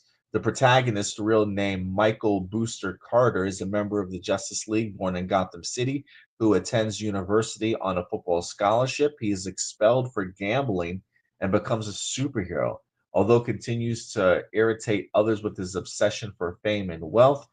Yeah. I'm trying to see here. It says DC Studios boss James Gunn and Peter Safran revealed the development on the huge movie slate more than 2 years back. At that point, they said the fan favorite would use basic technology from the future to pretend to be a superhero in present day. But progress has been slow. The bosses were reportedly recently saying the project had lost its initial showrunner. And they also debunked rumors that Kumail Nanjiani would be playing Booster Gold. If you guys remember, that was like a long-standing rumor a long time ago that Kumail Nanjiani might be playing Booster Gold. That looks like that idea has been scrapped. It says if Booster Gold is taken the series, HBO Max will resume a relationship with Jenkins. Yeah, it looks like he worked with David Jenkins worked with Taika Waititi on that show. Our Flag Means Death. Have you ever seen that show, Stuart? Oh my gosh, the show is amazing. Because you got yeah, it basically follows Steve Bonnet, the gentleman pirate, and then Taika Waititi. He plays Blackbeard, the pirate. Yeah, it's a really funny show. Great series. I think it's only 2 seasons long, but yeah, if he's behind Booster Gold, I'm really excited. Yeah, so he's gonna pen the pilot for it. If HBO Max likes what they see, they'll pick it up for a series order. But that might be some time away. He's got to write it, and then they've got to actually make it. Um, I don't know if it's one of those things. Has pilot see? I'm assuming pilot season's already over with. I do wonder if this is like a pilot order for 2026, if we've got to wait that time, or can you just drop a pilot whenever and then they announce, for next fall, 2026, we'll be doing the Booster Gold series. I don't know. But I feel like pilot orders, at least when it comes to like comedies, is a normal thing, at least for comedies, just to kind of see how the comedy hits along with the chemistry of the characters and stuff. And if they like what they see, then they'll go for a series order. But yeah, baby steps here. But it looks like at least there's some progress for Booster Gold. Yeah, honestly, I didn't even know pilots were still a thing nowadays with the way streaming service works. Well, the only reason why I say that is because Netflix just did the same thing with their Different World sitcom. That they because it was a comedy, they ordered a pilot for it. They cast, filmed everything. But some of the articles I had been reading was, at least for comedies, it's not out of the norm. Just because they want to make sure the comedy hits. I guess because comedy is just vastly different, if that makes sense. Makes sense. So yeah, so we got Booster Gold news. Also, outside of that, we also got some other news. If you guys have been wondering, after Superman, where is DCU going to go from here? Yes, we've got Lanterns. Yes, we've got Supergirl. Yes, we've got Clayface. But where's like Batman? Where's Wonder Woman at? Well, this week, Wonder Woman got a huge update, as the Wrap is in fact reporting that they have found a writer, Stuart. That's right. The writer is going to be none other than Anna Noguera. She just is fresh off of writing Supergirl, which is set to go ahead and hit theaters next year. That movie has officially wrapped filming. So everybody get ready for Supergirl next year from Anna Noguera. And I guess James Gunn loved what he saw so much, he tapped her to also write Wonder Woman. This is according to The Wrap. It says playwriter, actress, and screenwriter Anna Noguera has been tapped to write Wonder Woman for the studio. Noguera also wrote the upcoming Supergirl, which is currently in post-production, along with the live-action Teen Titans movie. So she has already dropped off a draft for Teen Titans. I don't know if she's how many more drafts of the script that she's got to write for Teen Titans or not. But this will mark her third project under DC Studios. Back in June, DC Studios CEO James Gunn announced that a new Wonder Woman film was being written alongside an already announced HBO series, Paradise Lost, or Paradise Island, it says. But I thought it was Paradise Lost. But which will focus on the superheroes' homeland of Themyscira, on which Gunn says development is slow moving, but it's moving. James Gunn also said Wonder Woman will have a very distinct take compared to what we have seen before. A new Wonder Woman film is one of the several movies in the works for the first chapter of the DCU, Gods and Monsters. So we'll see how this goes. But yeah, how do you feel about it? Yeah, I'm really excited because, of course, I really enjoyed, or I don't know why I just said that because she hasn't produced anything yet. But or actually, you know what? I can go back to that. I can say that I really enjoyed Amelia Alcock's cameo in Superman for that like brief moment, very different version of Supergirl, and I really look forward to seeing how she does with that. She must have had a really good script though, because like for James Gunn to go from, okay, you're writing Supergirl to now you're writing Supergirl, the Teen Titans and Wonder Woman. Like, yeah, I think it's hard to say how I feel about her being, slated to write all these movies because I haven't seen anything she's written yet. So I think I'll have like a better opinion once the Supergirl movie comes out. But for now, all I can say is that clearly James Gunn has a lot of confidence in her. So I definitely look forward to seeing how it plays out next year with Supergirl. And that'll definitely kind of determine my excitement level for Wonder Woman and Teen Titans going forward. I am glad. So one of the things I'm glad we're kind of getting rebooted is, I thought Gal Gadot, even though I really liked the first Wonder Woman movie she did, I really did like the 2017 Wonder Woman. Yeah, she just was not my favorite. Like, it was just not how I would have done like Wonder Woman like altogether. So I'm kind of like, of all the characters, I'm totally fine with doing like, a fresh start for. Wonder Woman is definitely one of them. So yeah, I'm excited that like now that Superman's out there, it seems to be like DC's next priority is trying to get like a writer, ready for, the big Trinity. So I do look forward to seeing what we're going to see from both Wonder Woman and Batman going forward. Yeah, it feels like the momentum is definitely shift in favor of Wonder Woman and Batman. It looks like those are really two big priorities right now for them. I guess if I it's a concern, but also not a concern. And that is Anna Noguera as a writer.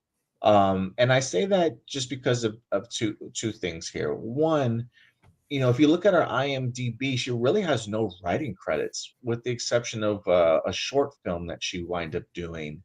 Um, she's mostly known for her acting, if you will. But all of her upcoming projects for writing are the three DCU titles.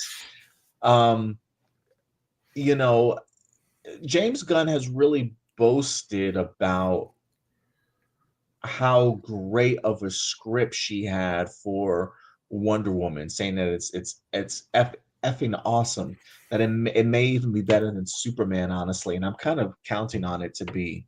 Um, but with that said, it is also important to realize that she's also adapting something, right? She's all like Supergirl, Woman of Tomorrow is an adaptation, or the Supergirl movies is being adapted from a novel that Tom King wind up writing that people already boast about. So I'm not saying that like she isn't capable of making her own great script, but I think adapting something that's already great from a storytelling perspective, I'm not going to say that that's easy because I've never had the opportunity to do that before. But for her to be able to get that high praise for adapting Woman of Tomorrow, while yes, that's impressive, at the same time, somebody's already done that, and you're kind of like just help elevating the great work that is Woman of Tomorrow. Where I'm going to have more outlook towards is going to be what her work on Teen Titans is, what her work on Wonder Woman is. Because as of this point, I don't know of her adapting a book or a particular run or anything like that. This feels more like an original screenplay. If anything, um, maybe it'll take aspects of certain runs and put them together. But as far as adapting from one particular book, that I'm not aware of. So I will be interested to kind of see how Anna does in here. It is a bold choice to stick with one person to write three of your movies for you. But I will say, if there's anybody that has read scripts before, knows what a good script is, it's definitely James Gunn. And if I'm James Gunn, I'm not putting somebody in the position to write Teen Titans and Wonder Woman that can't write a good script. So she's clearly capable of it if James Gunn is willing to kind of confirm and make those announcements that that yeah, they're bringing her on board to write all these DCU films. Maybe Anna Noguera is like a gem, a hidden gem, and James Gunn has been able the one to kind of run across or crack it open and discover that, if you will.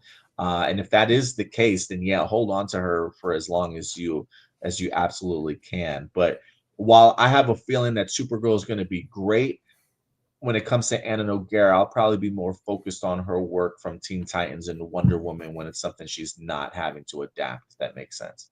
Mm-hmm. When it comes to Supergirl, looking forward to seeing how she does that. Titan, and that's what's going to be funny is that, like, because I like Supergirl, but she's never been like one of my all-time favorite characters. If it ends up being a bad movie, obviously I'll be disappointed that the movie wasn't good, but I won't be like disappointed in a sense of oh man, they did Supergirl, they did her injustice, man. They didn't do her right. But Teen Titans, I have a very, very close connection with, as anyone who's watched the show probably knows, with how much I love talking about it. I've already gone through one really bad disappointment with the live action TV show, which I like you were a fan of, right? Yeah. I was not. I tried so hard to like it, and there were aspects of the show that I thought worked. I think that might actually be why the show angers me so much, is because like there are specks of gold in there that I'm like, oh, that's brilliant. Ooh, that's brilliant. But there's just so much shit in between, and I just like, I wish I liked it more. But with that being said, I do hope they get Teen Titans right this time, with their live action. But again, my excitement for that and Wonder Woman is all going to depend on Supergirl, which I know isn't like too fair because she's only the writer. I know there's also going to be probably a different director for both projects going forward. So, I mean, like, technically, even if this doesn't work so well, like, maybe it's just that she didn't have the right director. But yeah, writing is definitely a huge aspect of a movie, whether it succeeds or fails. So, yeah, like I said, it's all really just going to depend on how this Supergirl movie looks. Yeah, I mean, first off, I'm super excited for Supergirl. I really am. After seeing Millie Alcock's appearance in Superman, like you brought up, I'm 100% sold on that being the Supergirl that we wind up getting. The rough housing between her and Crypto has me cracking up all the time. I think it's a gem of a scene. I really love that scene. I gotta say, man, that scene, it made me laugh so hard because dog owners hate me. Let me just say that, because whereas you get dog owners trying to teach your dogs, hey, don't jump up on people, that's bad. If it's me, if I see a dog's excited, I get excited. And yeah, like I love like messing with, like, playing with dogs when they're like, super hyper and everything. So I'm like the exact kind of person like dog owners absolutely hate. It's like, no, we're trying to train him not to do that. I'll sit on the couch. Hey, come join me, buddy. No, we're trying to train him not to sit on the couch. And that's exactly what that ending of the movie kind of reminded me of. It's like, oh man, she's encouraging this. Yeah. I'm really looking forward to it. I think it's going to be a great movie. Like, after seeing her personality traits in here, I'm just thinking of the cinematic gold we're going to have between her and Jason Momoa as Lobo. I posted somewhere like, I need to see these two in a drinking contest. Like, these two are going to have so much fun on screen. And so when James Gunn says it's a hell of a script, like I truly do believe that. But like you, I enjoyed the Titan series for what it was. I definitely call out the really terrible aspects of the show. It's not the tone that I personally originally wanted for the series, like, at all. But I do think that it is a show that each season, I personally believe, gets a little bit better. But each season still has like its obstacles that it really like just shoots itself in the foot or just doesn't necessarily do right. But I do feel like it's a show that continued to get better each season. And I enjoyed some of the characters in there, especially too. So I'm not in love with Titans, but I enjoyed it for what it was. But I can understand if other people didn't like that series at all. It was not some seasons were not my cup of tea, to say the least. But if you tell me live action Teen Titans, I'm crossing my fingers and praying to God that they get it right. But I'm just excited overall that there is some movement when it comes to Wonder Woman. I'm ready to learn more about that aspect of the world, whether that be the Paradise Lost series, the Themyscira, and I'm kind of hoping that whoever is show running the Paradise Lost stuff, I hope I hope them along with Anna Noguera are working really closely to kind of keep those stories connected or at least flowing really well. Because I'm ready for both of those, the movie and the television series at this point. At this point, after watching Superman in general and seeing the world that he's established, I just want to live in that world right now. Yeah. Okay, so one funny topic actually kind of came up at work the other day. Like if you lived in like either the Marvel universe or the DC universe, do you think that like people who like, spew absolute nonsense like conspiracy theories, do you think they would have like big followings because suddenly crazy conspiracy theories wouldn't sound super Oh crazy man, if you lived yeah, in bro, those worlds? I feel like that would yeah, be the bro. easiest way to make money. You become a conspiracy theory podcast, and like again, you live in a world where anything can happen, so people buy into it in this world where Yes, we yeah, don't, yeah, nothing fantastical happens, but like now you live in a world where that's common. yeah. It would be so much easier to believe that stuff for sure, Hmm. for sure. I'd be like, this must be a plot by Brainiac somewhere, guys. Exactly. Yeah, And then my yeah, if I was like scrolling through YouTube and I saw like, oh, Brainiac is monitoring all our devices, it's like that sounds very plausible. Yeah, dude. Like you would never believe it, bro. I saw a boom tube around the corner yesterday, man. It's I'd be like, crazy. oh crap, is Earth going to get teleported to Apocalypse? I don't Yeah, know. dude. The invasion has begun, guys. Look out for boom tubes. Yeah, dude. I'm telling you, that'd be crazy. Oh I my love, gosh. I love You it know though. what? I I love think we got a series to pitch James Gunn. The two of us play conspiracy like podcasters in the DC universe, and that's the show. It's a fake podcast that exists in the DC universe. Having Argus knocking on our door. Like, hey, man, It's you like, can't oh be. crap, we gotta go. We gotta go, guys. I think I see Amanda Waller outside. I gotta go. But yeah, guys, let us know your thoughts on all the DCU updates. Oh, they also talked about I didn't put this up there, but after Superman, there is talk of a couple of spin-offs, film and TV. I don't know if they've settled on any one in particular, but I've heard rumors of a Jimmy Olsen TV series. I've also heard rumors of maybe a Mr. Terrific TV series or movie afterwards. I'm all in on Mr. Terrific anything. Jimmy Olsen, I can do without. I don't know if I need a show for this guy. But one of the rumors was that Gorilla Grodd might be like the villain of the Jimmy Olsen's show, which would be the Jimmy Olsen TV series, which would be kind of crazy. I wonder if there's a comic book run of Jimmy where he's had Ooh. to confront Gorilla Grodd or something like that. I don't know. I don't know about Gorilla Grodd specifically, but fun fact, Darkseid was introduced through a Jimmy Olsen comic book. Like the whole thing is that Jimmy Olsen would go on such wacky adventures, which would just be so weird because he's like the most grounded character at the Daily Planet, and Yeah. yet he would be the one going on the wackiest adventures. So I don't think it's going to happen. But if they do a Jimmy Olsen TV series and that's how they introduce Darkseid, that will probably be one of the funniest things I think James Gunn has ever done, like ever. Like I said, I don't think that's what he'll do. I don't think he would go in that direction, but it would be hilarious if he did.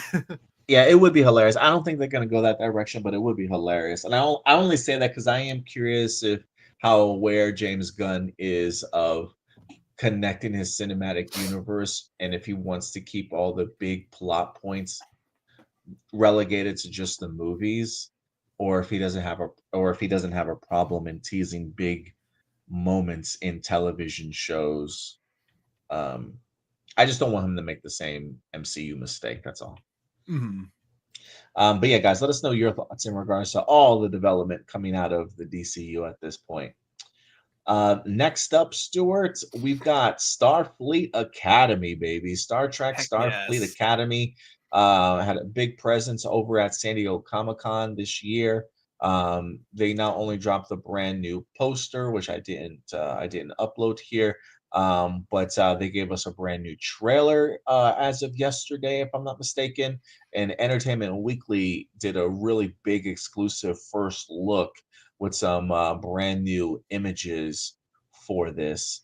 Let me before I start um, with this, since you're really the Star Trek guy, I'll probably go through a little bit of this article and bring up some of the pictures and stuff. But I got to tell you, after watching this trailer, actually, can you bring up the trailer? Oh, I You able to sure bring up the- can. Maybe I'll hold my thoughts into after watching this. Oh, you already had it up and ready. Okay. Yep. Raise the volume just a tad. Yeah. Yeah. That's Or maybe like, yeah. yeah. That's good. That's good. Okay. And go ahead whenever you're ready. Oh, cool.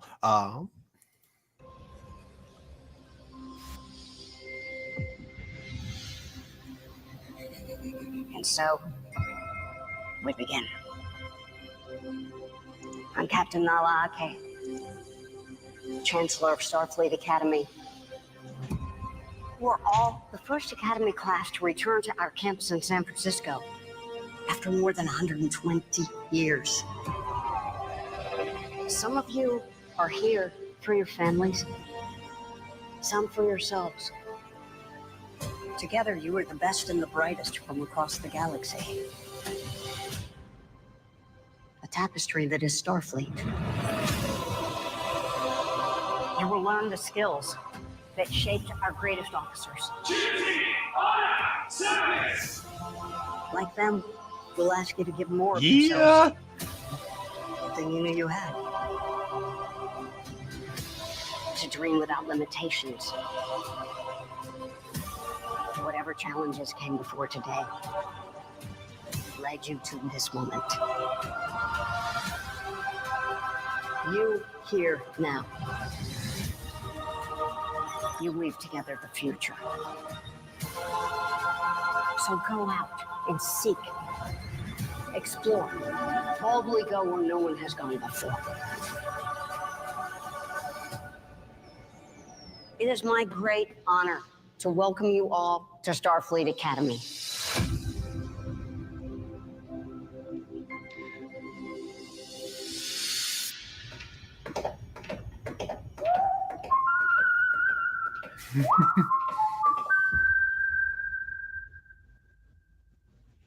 You know, I gotta say, man, well, after watching this trailer, it makes me want to finish Star Trek Discovery. Um, I'm actually really looking forward to this show. It is definitely on my radar of if there was a new Star Trek series that I'm gonna pick up and try and watch religiously, it might be this one. It just feels like a really fresh start.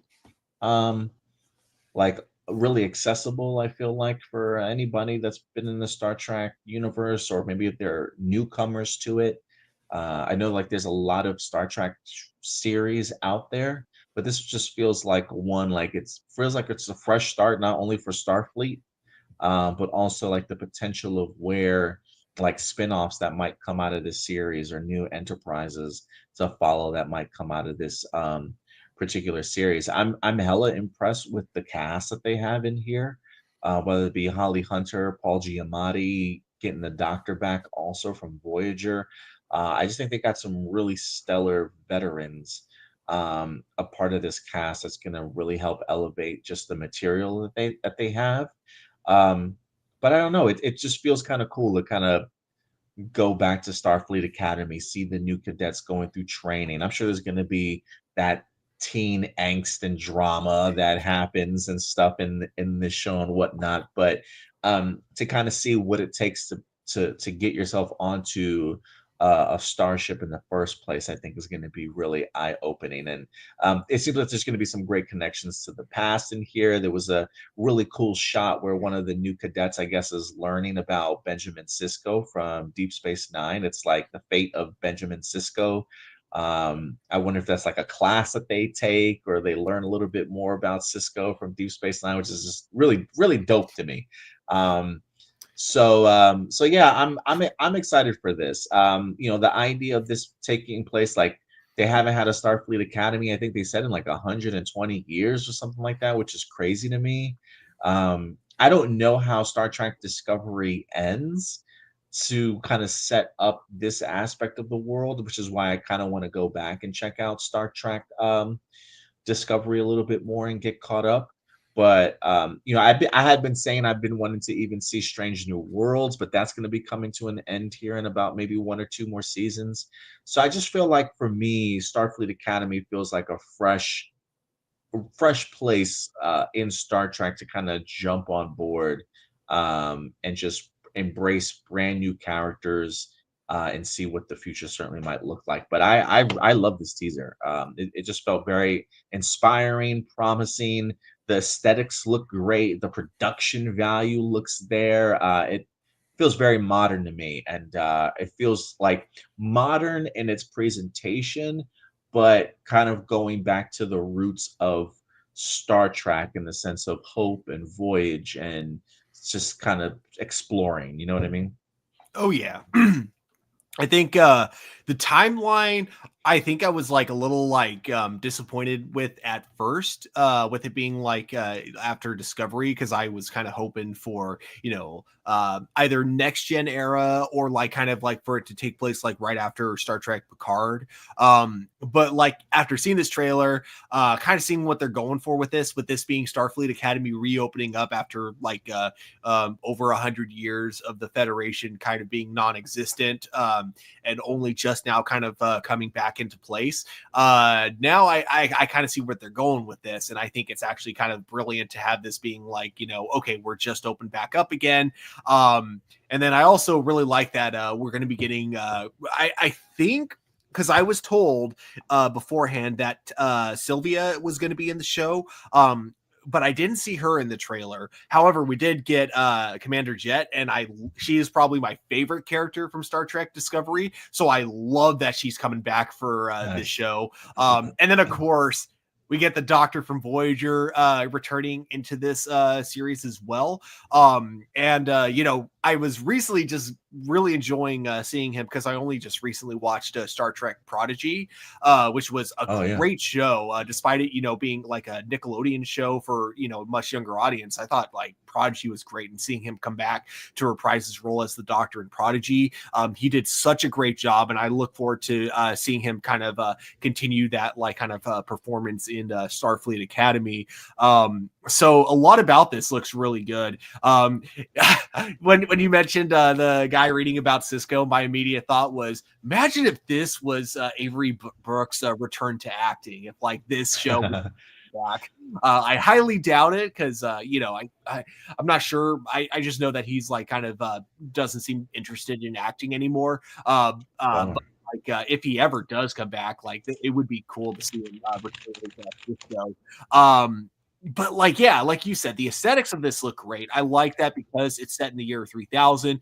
They don't have to worry too much about like making sure Starfleet Academy looks too consistent to how it's looked like in the past. It also gives the writers a lot of creative freedom to like kind of, what does San Francisco look like in the year 3000, that kind of stuff. I also, same with the technology. Like we see a lot of it in Star Trek Discovery, of course, when they time travel to the future, but now I feel like we're going to get a lot of it in more detail, maybe even some explanations on how some of it works, because a lot of it is that now like kind of nanotech and things like that. Again, I got nothing bad to say about this trailer. This trailer was exactly what it needed to be. I'm really excited with that little end piece of Paul Giamatti. Like I heard he was playing the villain. But yeah, Paul Giamatti and Star Trek, they feel like they go together like peanut butter and jelly. So I'm excited to see how he does in this show. Yeah, he's such a phenomenal actor, man. That's why I'm saying you're able to bring on him and Holly Hunter. I mean, I just think that they did a really great job with this casting. I'm not going to read all of this Entertainment Weekly article, but I will bring up some images and highlight some of the things they're talking about here. Again, this is from Entertainment Weekly. Star Trek Starfleet Academy exclusive first look. Um, it says. If you're going to do a show about a young generation facing the future, and you hold on, if you're going to do a show about a young generation facing the future, and you want it, as all Star Trek does, to be a mirror that holds itself up to the world as it is now, to situate the show in a halcyon days of the Federation would in some ways be dishonest, according to Kurtzman, the showrunner for the show. He says our children are facing a lot of challenges right now, and they are our hope for the future. Um, um, it says, as seen in Entertainment Weekly's exclusive first look at the show, the newest entry is set in the 32nd century and revolves around the first class of Starfleet cadets at the Academy after 120 years. It says they've got a lot riding on their shoulders, and they are meant to reestablish and rebuild everything that we all know and love about Star Trek. They convey hope and they search for hope, and that felt like an extremely relevant message to talk about now. One of the other showrunners says it's wish fulfillment. Every week, it's about a new part of coming of age. One week, that can be a prank, a war erupts another week, a romance begins another week. We encounter an alien species for the first time, and we don't know what the hell we're doing another week. But at the end of every episode, we want our audience to feel is, I want to go to Starfleet Academy. And even the deepest, darkest depths of character problems and drama, you get such a good feeling from watching this show of how much you want to be there so badly. I do think that's key, Stuart, right? Like, you kind of want to be a part of this world in the sense of like seeing these cadets go through what they go through in order to get themselves onto a starship. A part of me is kind of like, yeah, I kind of want to live in that world a little bit. If you can get me to want to live in that world, then I think you've got me. You've got me sucked into this show. Yeah, I think that's like one major thing that Star Trek has always done extremely well. Is like with two exceptions, although both of them done on purpose, obviously, but with all of them except for Discovery and then the later seasons of Deep Space Nine, they always feel like, universes or, worlds that you want to live in. Like you always want to be part of the crew that they're in. Even in Voyager, when they're like lost in, in the Delta Quadrant, like, the idea of like being able to discover new worlds and using this, like seeing it like, as like more of an opportunity than anything else, instead of looking at it as a complete disaster. Yeah, there's always just something about like the world, of Star Trek, and every show just presents it in a way all the time where it's just like, this would be great to live in. It also goes on to say the creators are keeping many of the character details under wraps. But they confirm Holly Hunter plays the lead of the series, that of the captain and chancellor of the academy. She calls the showrunner calls the star an incredible force of nature, and notes we've never seen a captain like this before. Sandro Rosta plays a key role as the audience's window into the show as a new cadet. One of the key relationships is between Holly's character and this cadet. Once a cadet enters into the school and meets all the other cadets, the balance of the storytelling begins to shift slightly. By the end of the season, you really feel like you have this incredible understanding of everybody and how they function as a group. The showrunner says longtime Trekkies will see familiar colors of earlier Trek shows within the fabric of the new story. Like the presence of Tig Notaro's Jet Reno. I think there's a picture of her here. Oh, that's not her. I think that's her. Yeah. Oded Furs Admiral Vance. We also have Robert Picardo as the Doctor's coming back also. Kurtzman also confirmed viewers will see connections to Next Generation, Voyager, Deep Space Nine, and even the animated show Prodigy. We made sure that Ooh, we made sure that the halls of our school are properly named for the most legendary people in Starfleet. that's awesome. Yeah. I guess it also makes sense because you're going to have Robert Ricardo coming back as the Doctor. From what I hear, it's the same like hologram from Voyager. It's not just like another Robert Ricardo hologram. It is supposed to be the same one, which means Yeah. they'll remember his adventures with the Voyager crew. Yeah, it says in here he'll actually continue his story forward in a way that fans of Voyager are going to find really satisfying. Awesome. I am So, wondering because one of the characters also in Star Trek Prodigy was yet a hologram of Janeway, who oh yeah. kind of developed into her own character, like as the show went on, much like the Doctor did in the original Voyager. So if we get like kind of a hologram of Janeway at some point later on down the show, and it's the same one from Prodigy, I'm all for that. Yeah, I'm for it too. For me, Voyager was my gateway into Star Trek on my own.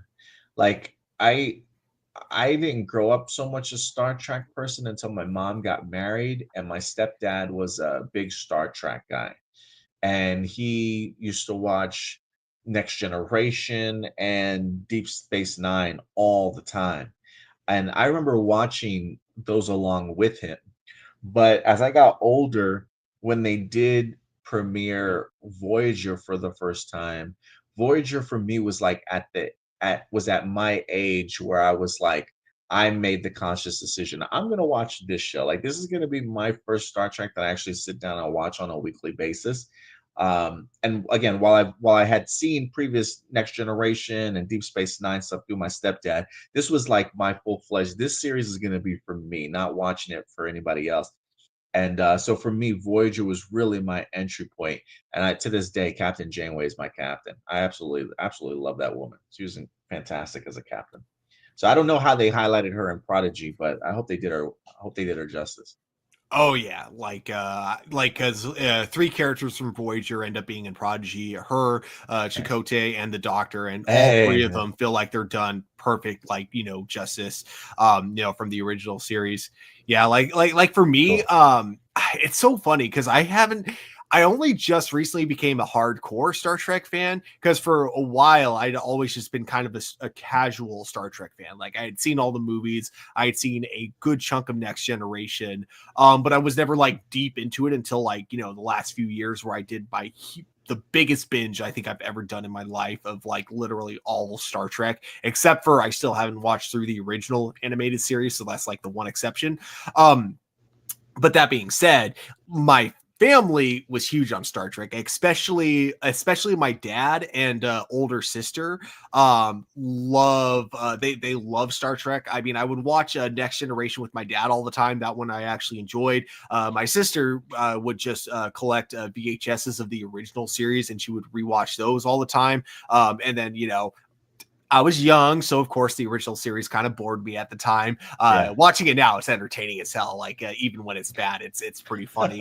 Yeah, so that was kind of like my thing. And then of course I had seen like all the movies over time because of course like even the original movies were able to hold my attention as a kid. I just needed some kind of better aesthetic to like hold my attention that the original series didn't give me at the time, but the movies definitely did. And like I said, like Next Generation also I really enjoyed watching, but I don't think I learned to truly appreciate like why Next Generation was great until I got older. And that's why I'm so glad I did my whole like kind of binge of the whole Binge on it. series. Yeah. Because, looking at it, it's like they're both like while they're shows of their times, it's interesting how many aspects of the shows feel very ahead of the time, and how much of a lot of them still hold up as like kind of a perfect allegory for things that happen in the real world today, especially like Deep Space Nine. I was like, I feel like I don't mean this in a mean way, but I feel like the moment like Gene Roddenberry stopped having creative involvement in Star Trek, that was actually when the show got better, because that's when you got season 3 of Next Gen. That's when Deep Space Nine was like not afraid to like start like telling like darker storylines. Yeah, sorry, that was a long rant. That all to be said that like, yeah, I've only recently become a hardcore Star Trek fan, but Star Trek has always been a part of me because like, yeah, my family has been into it for the longest time. Like ever since I was born, they've been into it. I wouldn't mind doing a rewatch of Star Trek. I've just got so much shit that I gotta watch. I was at the Fan Expo here in Dallas this past summer, and the girl that plays the lead role in Star Trek Discovery, she was here, and Joe Deckelmeyer from Screen Rant, one of my buddies, he was doing the moderation for the show, and he said he started doing a complete rewatch of Star Trek, and I think he's doing it canonically, if I'm not mistaken. So I think he said he started off with Enterprise first. I can't remember. I think he said he was doing it canonically though. That's cool. So I don't know. I'm like, if I were to do one, where would I start? Would I do it canonically or not? So I don't know yet. I don't know. We'll see. Yeah. But appreciate you sharing that, Steve. If you do it canonically, like I know a lot of people don't like Enterprise, but when I watched it all the way through, first 2 seasons were rough, but that's kind of common with Star Trek. Once they hit season 3 and 4, the show gets great. I've always been a big Scott Bakula fan, just because of his time on Quantum Leap. So you say Scott Bakula, and I'm like, okay, I'm definitely gonna watch it. But yeah. Mm-hmm. But all right, guys. Let us know your thoughts on Star Trek Starfleet Academy and your anticipation level for it. And with that, we got 2 more topics we're probably gonna breeze through here relatively quickly and talk about. First up, we got a new video game in development here, Stuart. Have you ever played Wolfenstein? Actually, no. I mean, the closest thing I have to a connection to Wolfenstein is that there is a website where I was able to play Super Nintendo games basically for free, like emulation. And Wolfenstein was one of them. So, of course, when it was a game that I had never played before, I would do like a thing where I would play like 5 minutes of it and see if it's something I'm into. So Wolfenstein was one of them that I played 5 minutes of and was like, I'm good. I prefer Doom. I might have only played it one time. It's been forever though since I've played it, but apparently, according to Variety, Wolfenstein is getting a television series. It's a television series in development at none other than Amazon. That's right, Amazon once again with another video game adaptation. According to Variety, it says a TV series adaptation of Wolfenstein video games is in development at Amazon MGM Studios. Exact plot details are being kept under wraps, but the official log line of this series simply states the story of killing Nazis is evergreen. It says Patrick Somerville is attached to serve as the creator, writer, executive producer, and showrunner of the project. And then you got James Altman of Keyframe Films and Jerk Gostowski of Wolfenstein developer will also executive producer. It says the Wolfenstein franchise helped popularize first-person shooter video games.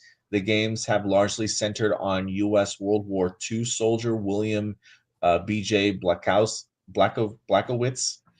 In the games, he goes behind enemy lines to fight Nazis, only to discover they are engaging in bizarre experiments and the occult in an attempt to tip the scales of the war in their favor.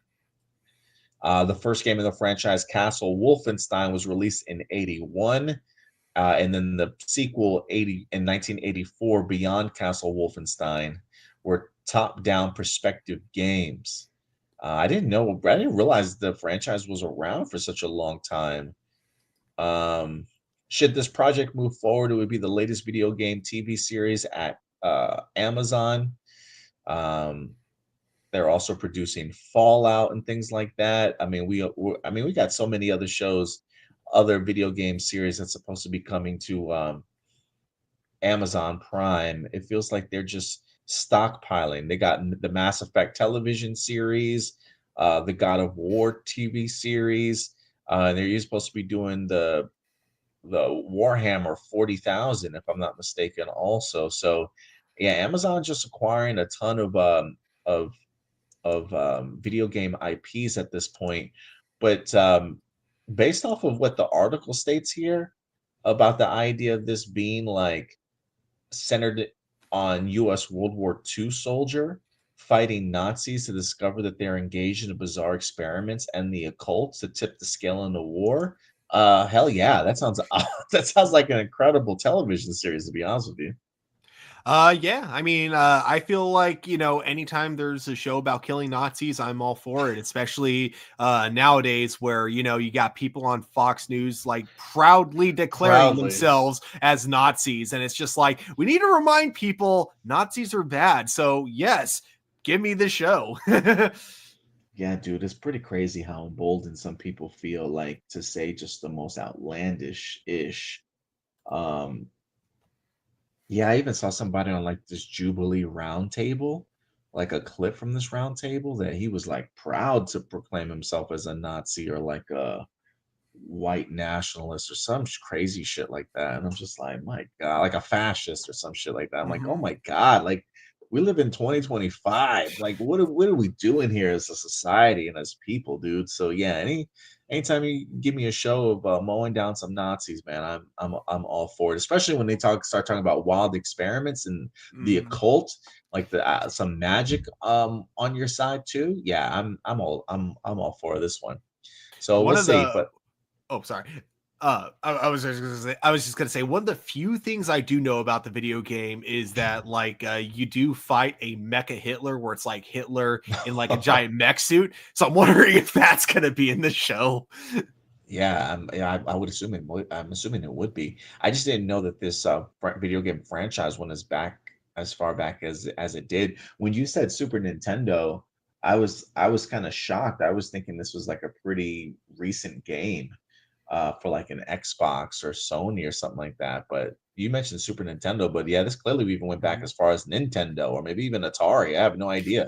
It's about 1981. That's crazy to me. Um, Dang. so yeah, long time video game franchise now in early development at Amazon. But yeah, let us know your thoughts on Wolfenstein. Have you played the game before? What does the premise of the game sound like when it comes to television series? Are you excited for something like that? Let me know. One thing I will definitely appreciate Wolfenstein for though is that game walked so that Doom could run Good because run. yeah. I love it. I love it. And then last but not least, who would have thought we would have talked about John Carter today? Do you guys remember this Disney movie years ago? Well, apparently, they're getting ready to do an animated series. Comic-Con this weekend revealed the John Carter of Mars animated series, believe it or not. It says, and comes to us from The Wrap, a new animated series based on Edgar Rice Burroughs' classic sci-fi novel series John Carter of Mars will be developed by the author's estate and showrunner Michael Kogi, with the first sneak peek at the planned series to be revealed at San Diego Comic-Con. The series traces its roots back to 1912 with the pulp series Under the Moons of Mars. Um, the series followed Civil War veteran John Carter as he is transported to Mars, called Barsoom by its inhabitants, and becomes a warrior who wages battles against beasts and aliens.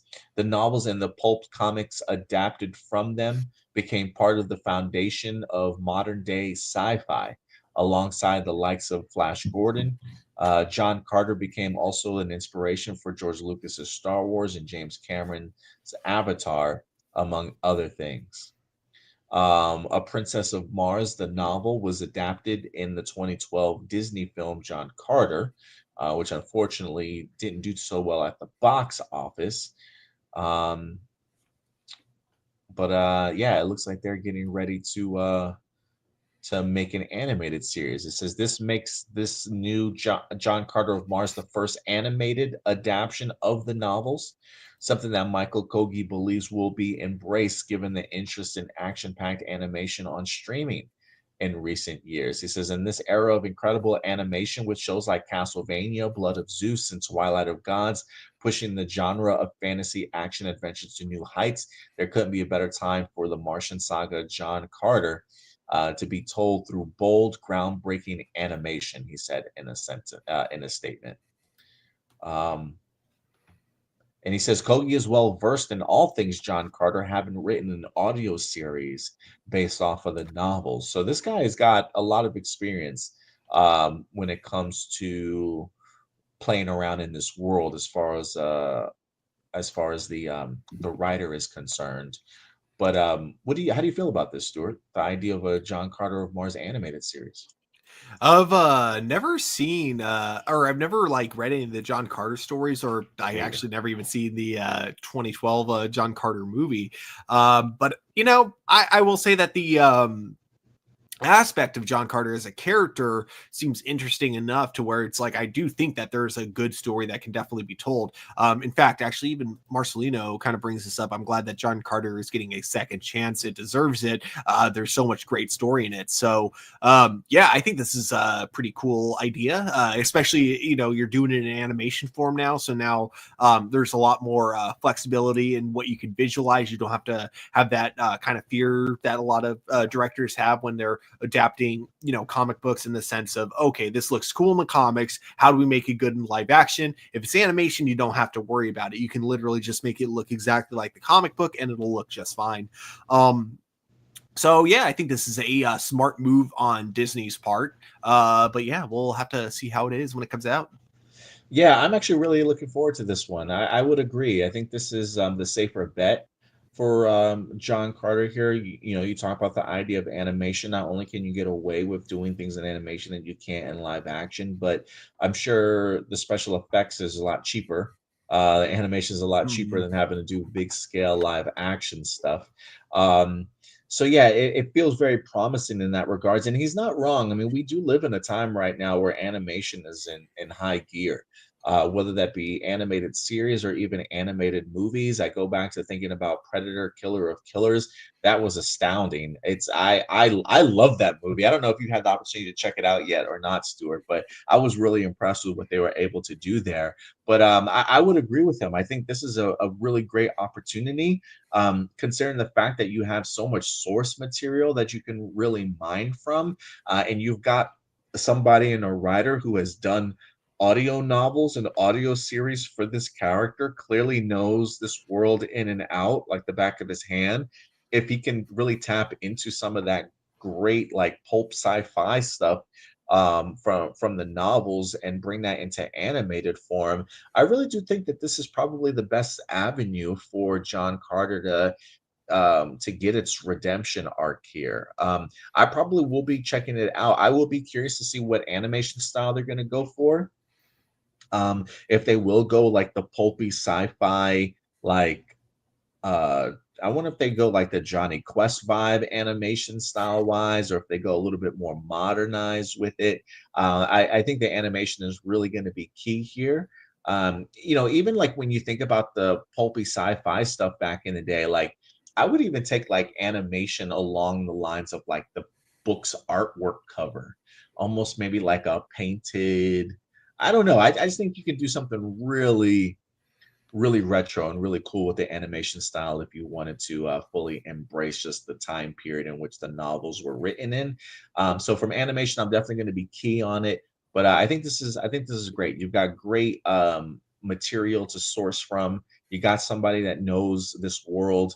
I think we're in for a treat here, man. So I think this is the right route for John Carter.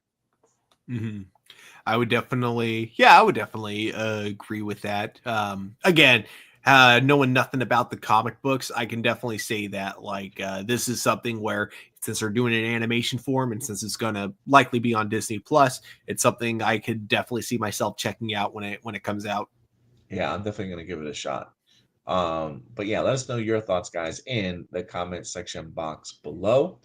Maybe I'll have to look up. I know they had a presentation at San Diego Comic-Con, but I didn't see what all they revealed at that panel. So maybe I'll have to do a Google search and see. Maybe they dropped some concept art. Who knows? John Carter of Mars animation SDC panel. Let me see if anything pops up there.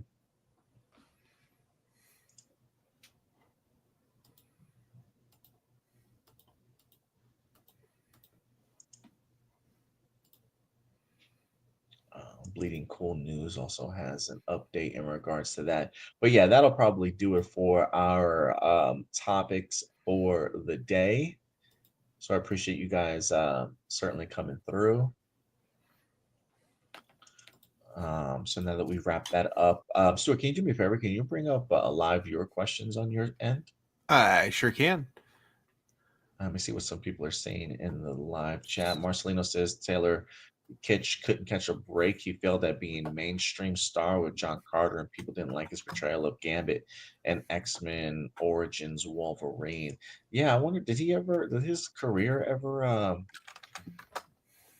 kick off into anything after those two debacles? I'm kind of curious. Marcelino says, which Wonder Woman comics run would you like to see get adapted? I'm not too familiar with Wonder Woman comics, with the exception of the George Perez run that he had back in the 80s. One of the things that I've mentioned before is the very first issue of that Wonder Woman run is very heavily Themyscira in the sense of showing its origin story for Themyscira along with the birth of Wonder Woman. It would not surprise me if the premise, at least, of Paradise Lost or whatever the Paradise show is going to be, it would not surprise me if that's adapted from George Perez's Wonder Woman comic book run. Whether that be his entirety of the run or at least the first episode, that I certainly don't know. But I would be interested to see, because it does give you a pretty detailed origin story for Themyscira, and then you can easily build off of that if they wanted to. So I think for Paradise Lost, that might be what's adapted for it. As far as the movie, though, for Wonder Woman, that I don't know. I'm not super familiar with a lot of the runs that she's had over time. I don't know what I would do for a Wonder Woman movie specifically, but for future movies with her, teaming up with other DC characters, I do really want to see them adapt the Maxwell Lord arc with her. Basically, when everyone kind of turns against her after she kills Maxwell Lord in the comic books, that's something I would really love to see play out just a little bit differently. Like, I do hope that it's like one of those things where because I think that Infinite Crisis, one thing that did kind of disappoint me was how you had Batman and Superman not standing up to her the way that I feel like they should have, and I think that's something that they can definitely fix if they were to adapt it in a movie.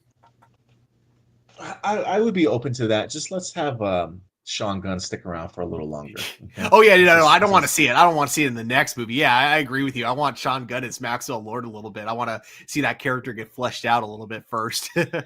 A couple comments from Sam. Sam says Naomi Aki will be in Clayface movie next year. Yeah, I did. They did have a casting announcement.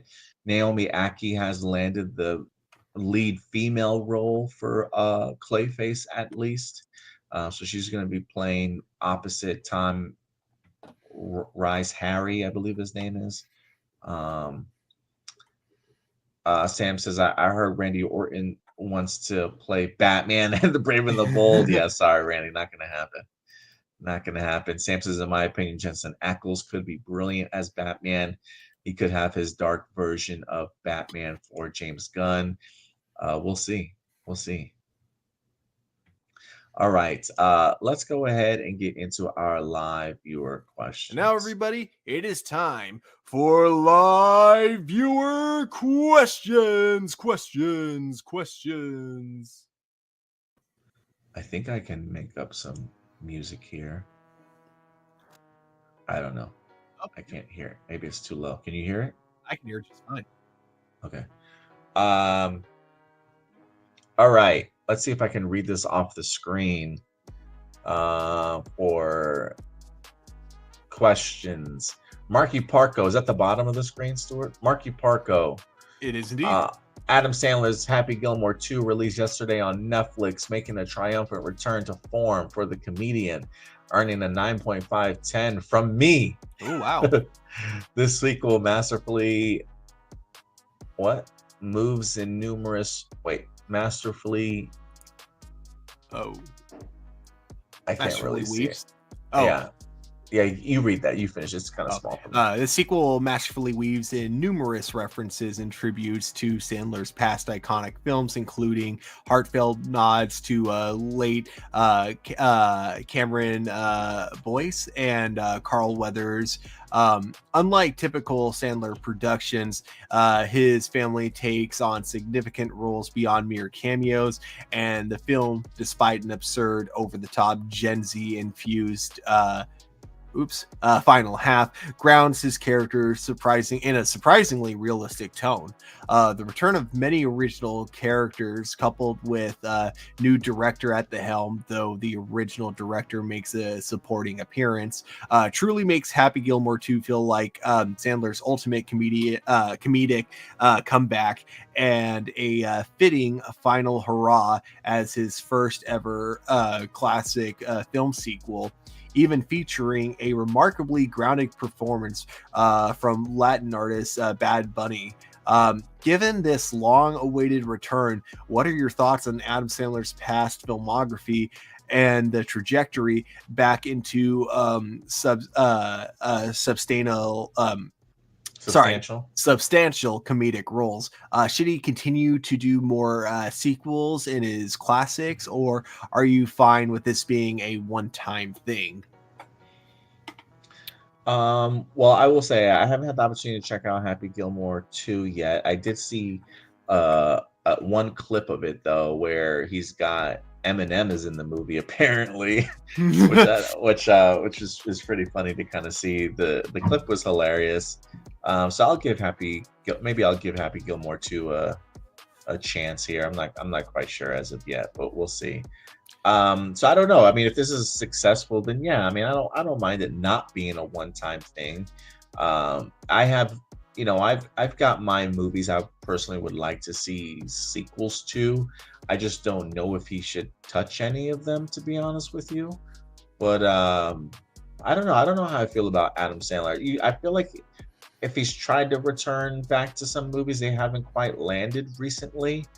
But I'm okay with Adam Sandler doing whatever he wants to be honest with you, Stuart. I would be okay with. The only other ones that I've always wanted to see a sequel to would be The Waterboy, which I highly doubt that we'll get, and then 50 First Dates, which I highly doubt that we're gonna get. But those are also two movies that I enjoy so much I almost don't want sequels to them. Outside of that, I'm okay with him tackling any other movie he wants to do. Yeah, for me, it's like I like a lot of his like earlier films, and I don't know if it's because like his movies got worse, or if it's because the joke got old. Like necessarily, like maybe it's like less that his movies got worse, or it's more that he just hasn't changed his humor since like his early days, and so therefore the joke eventually gets old over time. But yeah, it's just like as his movies went on, I stopped being like a fan. Like I think like Old Boys was when what was that? Grown Ups. Sorry, yeah, Grown Ups was like the first time I was just kind of like, oh man, this is so bad. This is like cringe. And then same with Grown Ups 2. And then I absolutely hated the movie Pixels. Like I thought that was like really bad. And then when it came to his Netflix movies, I thought like they had some funnier moments than he had in his other films. But I also like kind of felt like that came from the fact that they were now R-rated. And so I feel like I'm the kind of guy that it's easy to get a cheap laugh out of if you make like a very, obvious dick joke or something. It's like, it won't mean that I'll like the movie as a whole, but it means in that particular moment, you'll probably get a good laugh out of me. And that's kind of like what it was with that one Netflix film that he did. I cannot remember the name of, but it was his first comedy on Netflix.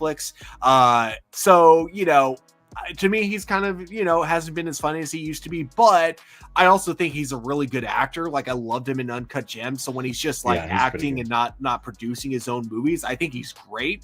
So I would definitely be down to check this movie out. I really like the original Happy Gilmore.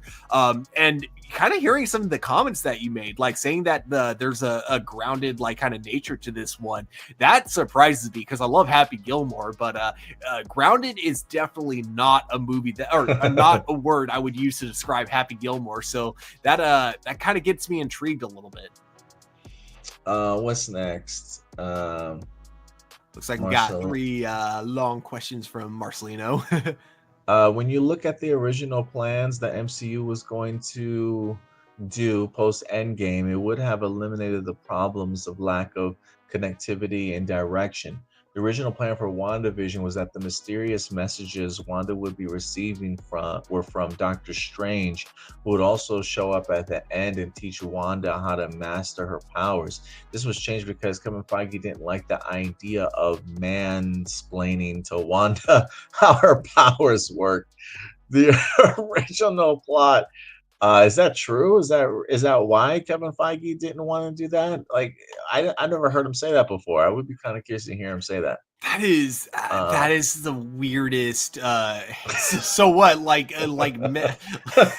Okay, man. I'm afraid of how this is gonna sound coming from my mouth, but that kind of comes off as like, so what? Men can't be mentors anymore? Yeah, I don't know. I don't know either. The original plot for Falcon and the Winter Soldier was that terrorists were going to make a virus killing people around the world, and the government is able to make a cure, but they only give it to certain people based on country and income, abandoning all the homeless and blipped refugees. The Flag Masters were to steal vaccines and give them to the poor, and there's a scene in this first episode where they steal bags, but they never specified what they were. All this was scrapped due to COVID, making the Flag Smashers underdeveloped and bad films. Interesting. Okay, I can see it. I can see that. That sounds plausible. Doctor Strange 2 was supposed to come out before No Way Home, and Doctor Strange having experienced a multiverse when helping Peter. 2 ideas for Wanda involved her helping Doctor Strange throughout the movie, but becomes the villain at the end. She would not be a villain at all, but is set up to be the main villain of the Avengers movie. America Chavez would have been the one to summon Toby and Andrew Spider-Man, and not Ned being a wizard. That is definitely never going to get followed up on. There's even concept art of America Chavez helping Spider-Man fighting the villains. The Marvels was originally supposed to come out before Secret Invasion, when the scene where the Skrulls lose their planet to be set up for what they do in Secret Invasion. These wouldn't have fixed every problem that MCU is facing right now, but at the very least, it would have eliminated some of them. Yeah, some of them for sure. I would agree with that. Some, in some ways, I kind of like the way things planned out, especially for WandaVision, along with Doctor Strange 2. I thought those work really well together. I'm still a big fan of No Way Home, but yeah, interesting to kind of see how, like, had Doctor Strange 2 come out before No Way Home, how that could really have played into it. But yeah.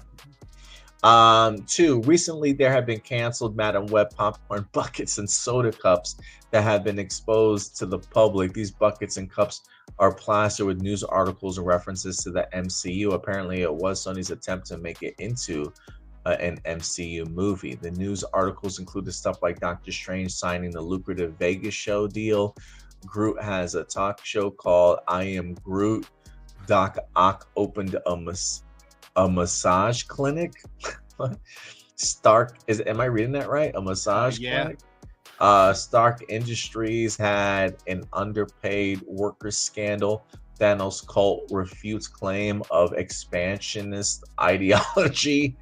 Captain Marvel is the president. Drax wearing a business suit. Thor having an illegitimate daughter. Conspiracy theory: if Green Goblin is an alien, then there's a wrestling match between Hulk Hogan and Hulk. What? When this was revealed, many fans were glad that Marvel rejected Sony's movies being a part of the MCU because nothing that makes sense since Madam Web takes place in 2003 and the MCU didn't start until 2008. Yeah, that sounds really weird to me, and really just like we don't need any of this. Like if it was on a popcorn bucket, I assume it would mean that they weren't trying to like actually say that those articles were canon. I think they were just more there for fun. But yeah, no, I had heard that Madam Web was trying to like make itself an MCU project, which is why they put it in 2003, so it would line up with Tom Holland's Peter Parker's age. Yeah, I'm really glad they didn't, for sure. Someone else brought this, number three, someone else brought this up one time when talking. There was one aspect that didn't get touched on that I think is important when it comes to race swapping in Velma, and how people weren't receptive to it, get stuck in a binary spectrum that only anti-woke toxic people complain about her race swapping, and it did hurt Velma's series, but not in the way you think. For most of her career, Mindy Kaling would often use negative Indian stereotypes as a form of comedy to help her platform herself in her career. While many people, including myself, understand that it might have worked in the past, but people's tastes in comedy have evolved and better to use new forms of comedy towards Indian characters. The late Irfan Khan, Dev Patel, Kal Penn, and so many others have made efforts to portray and write Indian characters by using new forms of comedy of writing for better representation in the Indian community. So for Mindy to fall back in those stereotypes feels like a huge slap in the face to all the positive development in that community has strived for. There was a reason why so many people of Indian descent, specifically women, went to TikTok and called out Mindy for being Hollywood's token Indian, as long as she continues to get there by feeding the system. Adam, how would you feel if Viola Davis or Michael B. Jordan helmed a show and had a black actress talking Jim Crow and what's that saying? Gloat about BBC. Gloat about BBC. You know what's funny is I saw BBC like standing out because it's all in caps, but I kind of assumed he meant the network. Oh yeah, no. I mean, look, gloating about BBC is factual. I don't know what they're talking about. That's pretty much the same. Mindy Kaling has now joined Ken Jeong's camp of being a sellout towards a community. All for Hollywood brownie points. Yeah, I mean, if Viola Davis or Michael B. Jordan did a show, I mean, if it was a period piece, then I'm okay with it. I don't know. It's one of those things where it's like, well, if it's a period piece and they're talking about like that in the Jim Crow era, like that's fine to me. I mean, I guess it would just be like, what's the theme and the purpose of why they're doing it that way? I've never seen Velma, so I can't really speak on how Mindy portrayed Indians as Velma in it. You know what I mean? Mhm. Viola Davis and Michael B. Jordan are pretty brilliant, and I say that in a sense. I don't know if they would put themselves in the situation where they would want to take their community back. But if they were going to make a show that I had black actors talk in Jim Crow, I would assume that there's an underlying message in there, in regards to a lesson that needs to be learned, or I don't know. I just don't know if they would use it in a stereotypical way just to be stereotypical. I would assume that if anything, there would be a reason for why they would be doing that. Um, yeah, I don't know. But the gloating about BBC, that's factual. I don't know. You can't really do anything about that one. I'm sorry. The way I kind of like look at it, is like if I were to see like something like oh god, well, there was this really bad movie. First one I thought was pretty funny. It was I think it was just called Road Trip. I always forget because when it comes to movie title names about road trip comedies, they're always the most generic titles ever. But I think the first one was just called Road Trip. Pretty funny movie, but then they had like one of those straight to DVD sequels, and it was incredibly bad. One of the things I didn't like about it is that an actor that I love because he was in Community. The actor that played Abed in Community, he's in it, but he plays an incredibly bad, like, stereotypical, like over the top cartoonish, like Indian character. And just like none of the jokes were funny at all. And like when it kind of comes down to is I just kind of like think that when you're going to write a character like that, I just think it comes off as cringe when it's written by like white people or just, people who aren't Indian in general. Like, it's just like when you write it with an outside perspective, it doesn't feel like you're making a commentary on something. It doesn't feel like you're making fun, like playful jabs. It feels like you're just kind of bullying. And I know that was just like kind of a common way, like people used to write these type of characters like in the 80s and 90s. But it's something that I kind of agree that it's a good thing that we've stepped away from.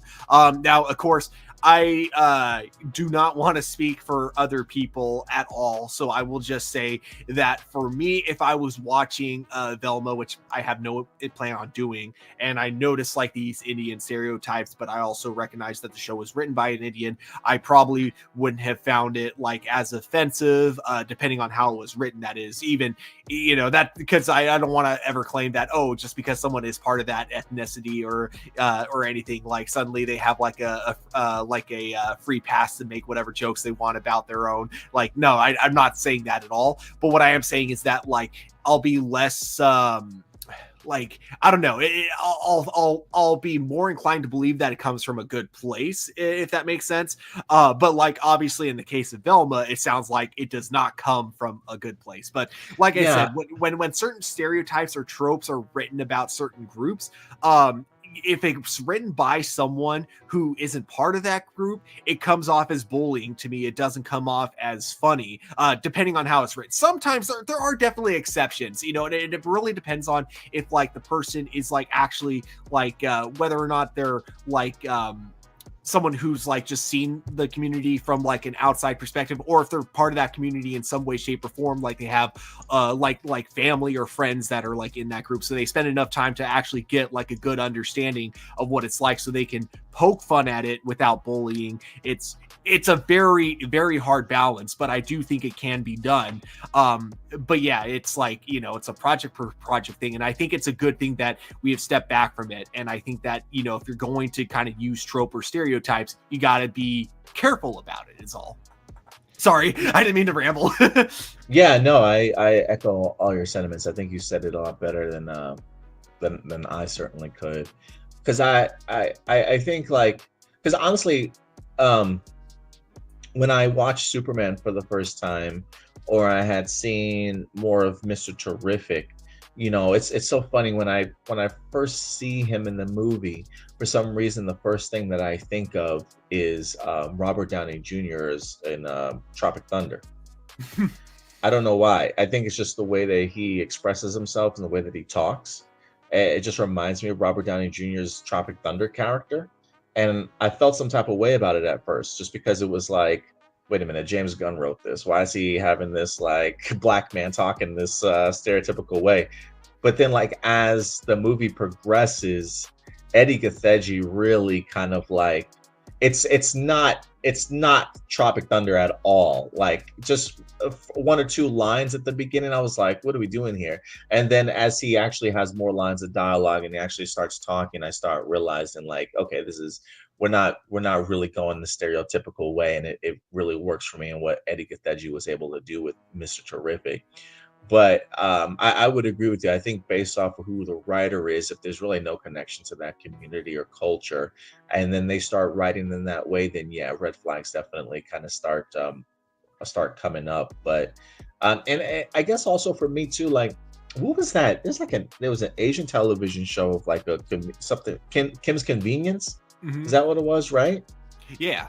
Very Asian, very heavily Asian, but they had a lot of, I'm sure, stereotypical characters, or at least tropes or stereotypes that were brought up in that show, that only they really understood, you know.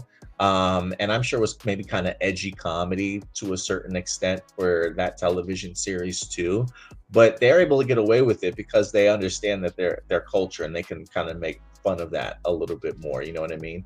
But yeah, if it was anybody else's writing it, it probably would be offensive to other people. But I also think you can, if you're part of that culture, you could definitely make fun of yourself in that way. But I also do think that there's got to be a reason, and have some sort of themes that come out of it, in the sense of what we learned from that, or that we're not those stereotypes. I don't know. I just feel like if it comes from your own people, there's usually more to do than just highlighting the stereotypical aspect of things behind it. But yeah. What's next? What we got? We got AJ the Morphin Grid. AJ, VR Troopers in the Power Ranger universe. Given Saban's ownership of both franchises during the mid-90s, a direct Integration of VR Troopers. Integration of VR Troopers into Power Rangers universe can have been a natural fit. The VR Troopers into trio Orion Steele, J.R. Reese, and Catherine Starr could have utilized their virtual reality abilities to fight Grimlord, paralleling the Power Rangers' efforts. This connection was subtly hinted through shared actors such as Brad Hawkins, later voicing the Gold Ranger Treya Triforia in Power Rangers Zeo, and Sarah Joy Brown appearing as Heather Thompson in the Zeo episodes There's No Business Like Snow Business.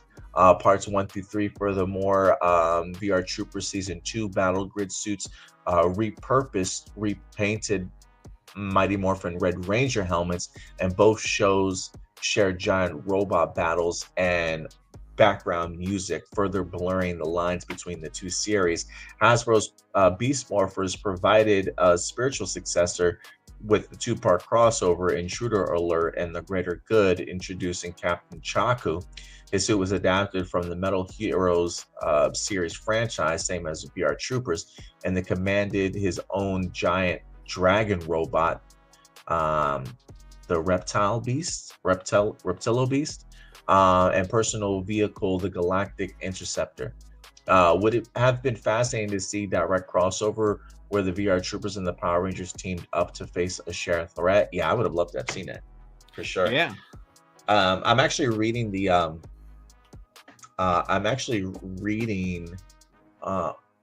VR Troopers Boom Studio comic book right now.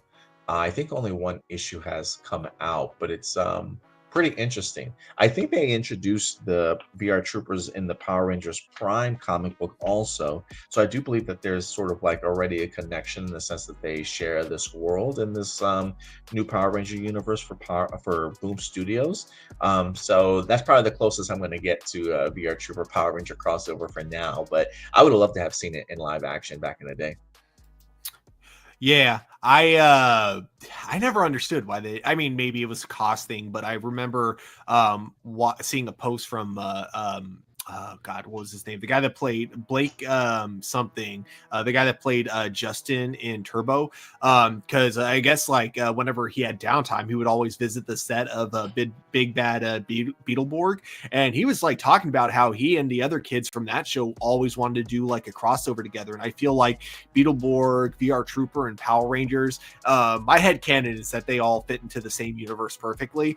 So I never understood why there was never like a crossover between any of them. The only real crossover we had was the really bad Masked Rider spinoff show that came from Power Rangers season 1. But apart from that, yeah, it was it's weird. He had all these properties, but they didn't really do much connectivity with it like they should have. Yeah, missed opportunity for sure. What's next? Next we got Pegsy. What are your thoughts on the passing of Malcolm Jamal Warner, Ozzy Osbourne, and Hulk Hogan? So, really sad to hear. Well, first off, the idea of anybody passing is tragic in general. Ozzy Osbourne, I didn't listen to a lot of his music, but I do remember watching his Ozzy Osbourne show for like years. So I do remember, like, that's pretty my biggest connection to him outside of some of his music. I wasn't a diehard Ozzy fan, but I know plenty of people certainly were. So yeah, really sad to see him. I think the one that impacts me the most, well, the Malcolm Jamal Warner one is a little sad to me, just because one, I think he was still so young, just still in his 50s. I think he was trying to save his daughter, or went out to get somebody that was stuck in a riptide, and maybe he got pulled in himself. I can't remember. I just know that he unfortunately drowned. But growing up as a kid, man, the Cosby Show was life to me.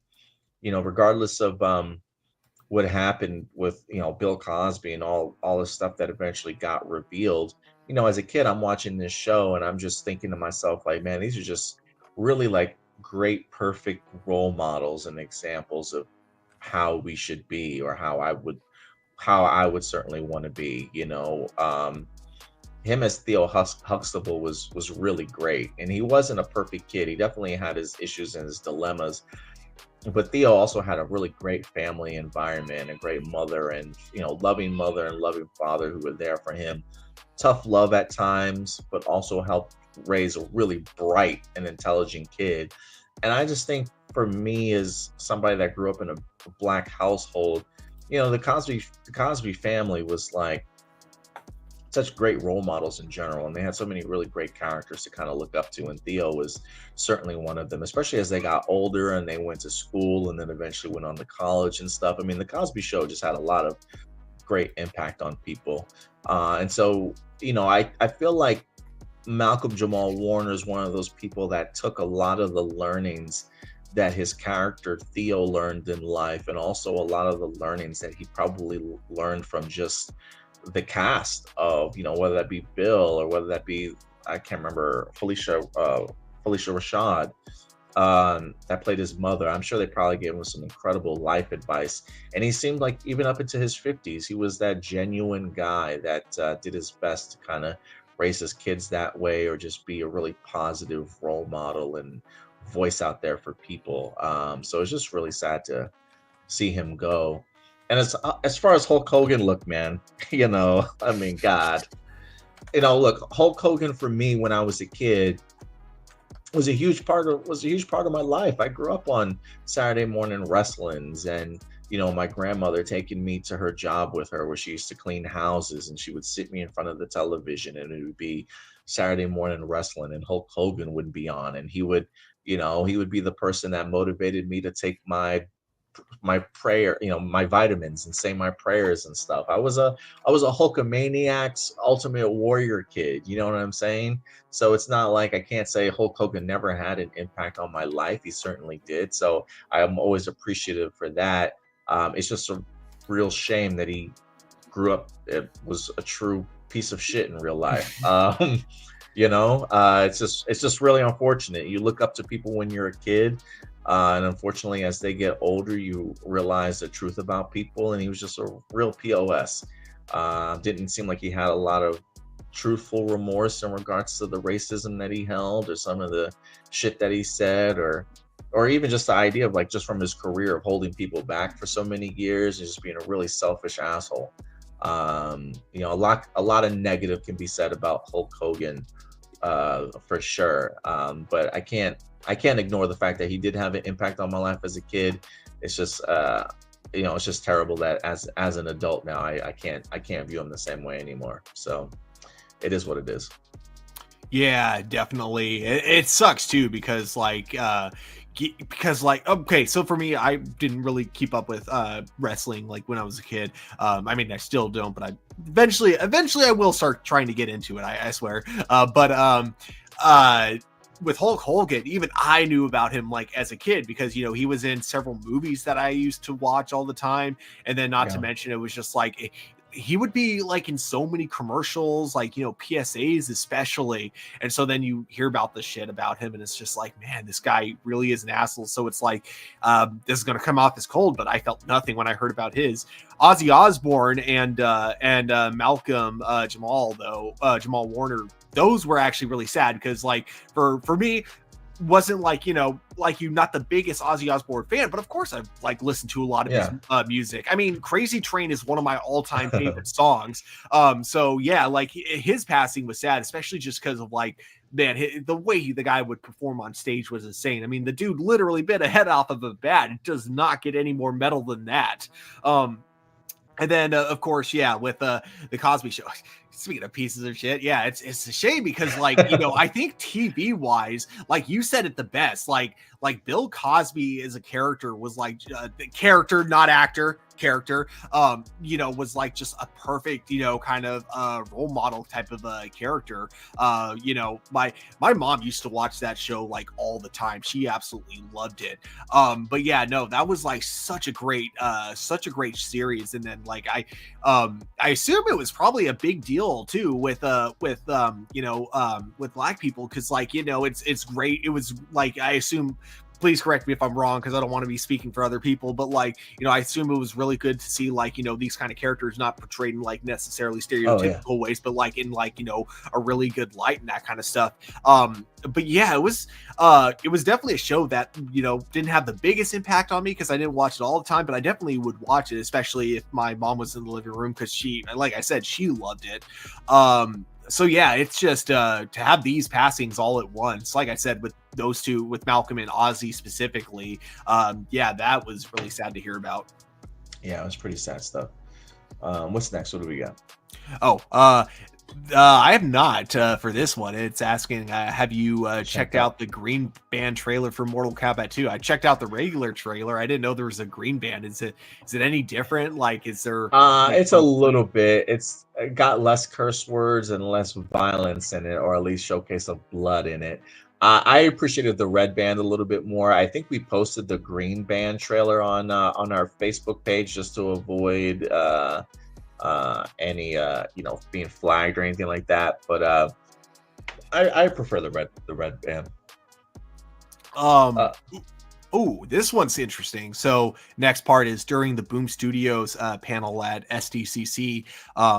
Amy Jo Johnson apparently says she wants to write or direct episodes of the new Disney Plus Power Rangers series. What are your thoughts? Mine personally is that from the episodes of Superman and Lois that she's directed, I think it's a great idea. Yes, and yes. To all of that. I would love her. She's got the experience. She's got the writing experience. Why not? I think that would be really great. And just connecting some level of connectivity to the old Power Ranger cast, a new Power Ranger world, I think would be really fascinating. Yeah, I think that's actually a really brilliant idea. You know, you already got great showrunners from Percy Jackson attached to it. If they can bring in another TV filmmaker that's done this before and lives in that world, yeah, why not? I would be completely on board. Even if she's not necessarily a writer, I definitely would love to see her direct one day for sure. think of like the article headlines. You get like an original Ranger to direct an episode. That's going to catch some eyes, you know, from Yeah, people who grew up with the original series. Yeah, absolutely. And then the final question is, what are your thoughts on DC animated movies in general? For me, like, I think some of them are hit or miss, but I like that they constantly try something new with them. So yeah, I in general, I think they're great. Like, even when they aren't like the best written movies, I appreciate them for trying. Yeah, I think there's a case to be made that for a period of time, DC animated movies was some of the best content that DC was putting out at the time. I think they've had some really great ones when it comes to DC animated. Not all of them may be great, but I feel like they have a pretty good track record. Sam, new Power Ranger reboot on Disney Plus is starting filming in London, in the UK, January 2026. Yeah, Production Weekly had an update that the Power Rangers series was going to start in London in January. I'm hoping, if anything, that just means that they're casting right now. Maybe we'll get ourselves some casting announcements here within the next couple of months. But it does seem as though pre-production is coming along really well. I mean, when they announced the idea that they had the showrunner on board, I'm like, okay, they have all the pieces that they need at this point. So now that's where the pre-production really begins. And so yeah, the idea of it's beginning filming in January does not surprise me at all. Sam also says Kamen Rider Zeets, what's that say? Yeah. Zeet's new series after Gav will be also streaming service every country, including US. Oh yeah, I think I did hear about that. That Kamen Rider is now going to be doing a simulcasting for Kamen Rider, similar to what they were doing for Ultraman. I think on Fridays they were dropping it over on YouTube. I'm assuming that's kind of the same direction that they're going here with Kamen Rider, which I think is brilliant. Their westward expansion of their series, I think it's a great move. I noticed that like the teaser for it was on IGN, and it was also, the narration was in English, so I'm assuming that they're really trying to push this new series. I wonder, because it looked like it might be an anniversary season, because we see like other Kamen Riders like in the background. Okay. So I'm wondering if like they're really confident with this new show, and that's why they're trying to push it like more than they have other Kamen Rider shows. I really need to catch up on Kamen Rider. It's been a while. This might be a good time to. Shout out to I Will One for coming through today. He says, I'll say it again. This movie was fantastic. I'm assuming talking about Fantastic Four. Glad you liked it, man. My friends call me Joseph. What do you think of James Gunn's Superman film and the new Fantastic Four that came out? Did you think they exceeded people's expectations and gave them hope for the future of DC and Marvel? Yeah, I do. I do. I think Marvel needed this W for sure going into Avengers Doomsday. We now have two back-to-back bangers, I think, that will really help carry that momentum into Doomsday. I love Thunderbolts. I love Fantastic Four. So yeah, we're in really good positions here. As far as James Gunn, look, one of the things that I said, I had a good time with Superman. One of the things that it established that I'm excited for is the DC universe. I love the fact that this is a world that's kind of already lived in, has characters and superheroes, and there's just so much more to kind of explore. Like it's a world that I personally would love to live in. When I did my non-spoiler review, I said, I know every day there's a chance that I could get killed by a giant kaiju in the city or like some supervillain, but for some reason, what James Gunn was able to do with Superman, it's like I kind of want to live in that world with superheroes. But yeah, I enjoyed them both, man. I thought they both had their strengths, both have their weaknesses. But I do think that I do think that they exceeded some people's expectations for sure. For me, I will say this. I'm gonna try and see Fantastic Four one more time tonight, and then I do want to see Superman one more time also. And then I will come out definitively to figure out which one I enjoyed better. I am personally sitting at I like Fantastic Four more. I don't know if that's recency bias, which is why I want to rewatch Superman again, also for the third time. I've seen the movie twice already. I want to see it for a third time. So there are aspects of Superman that I enjoy, um, but I think Fantastic Four is a little bit of a better film.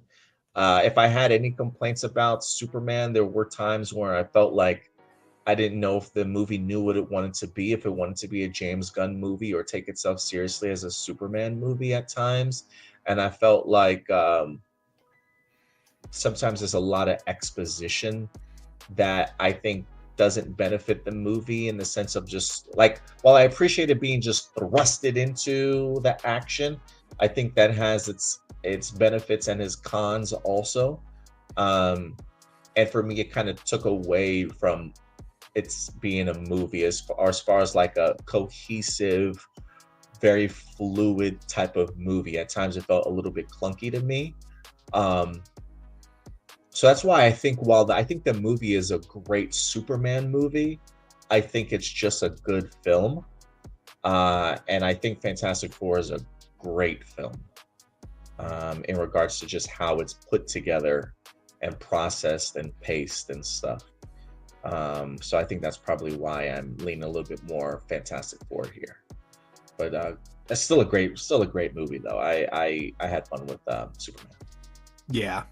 I think like it's like funny because as on the one hand, I love that they just like James Gunn just knows that we've seen the movie or we know who Superman is, so they don't really bother to explain too much because you already know what his power set is.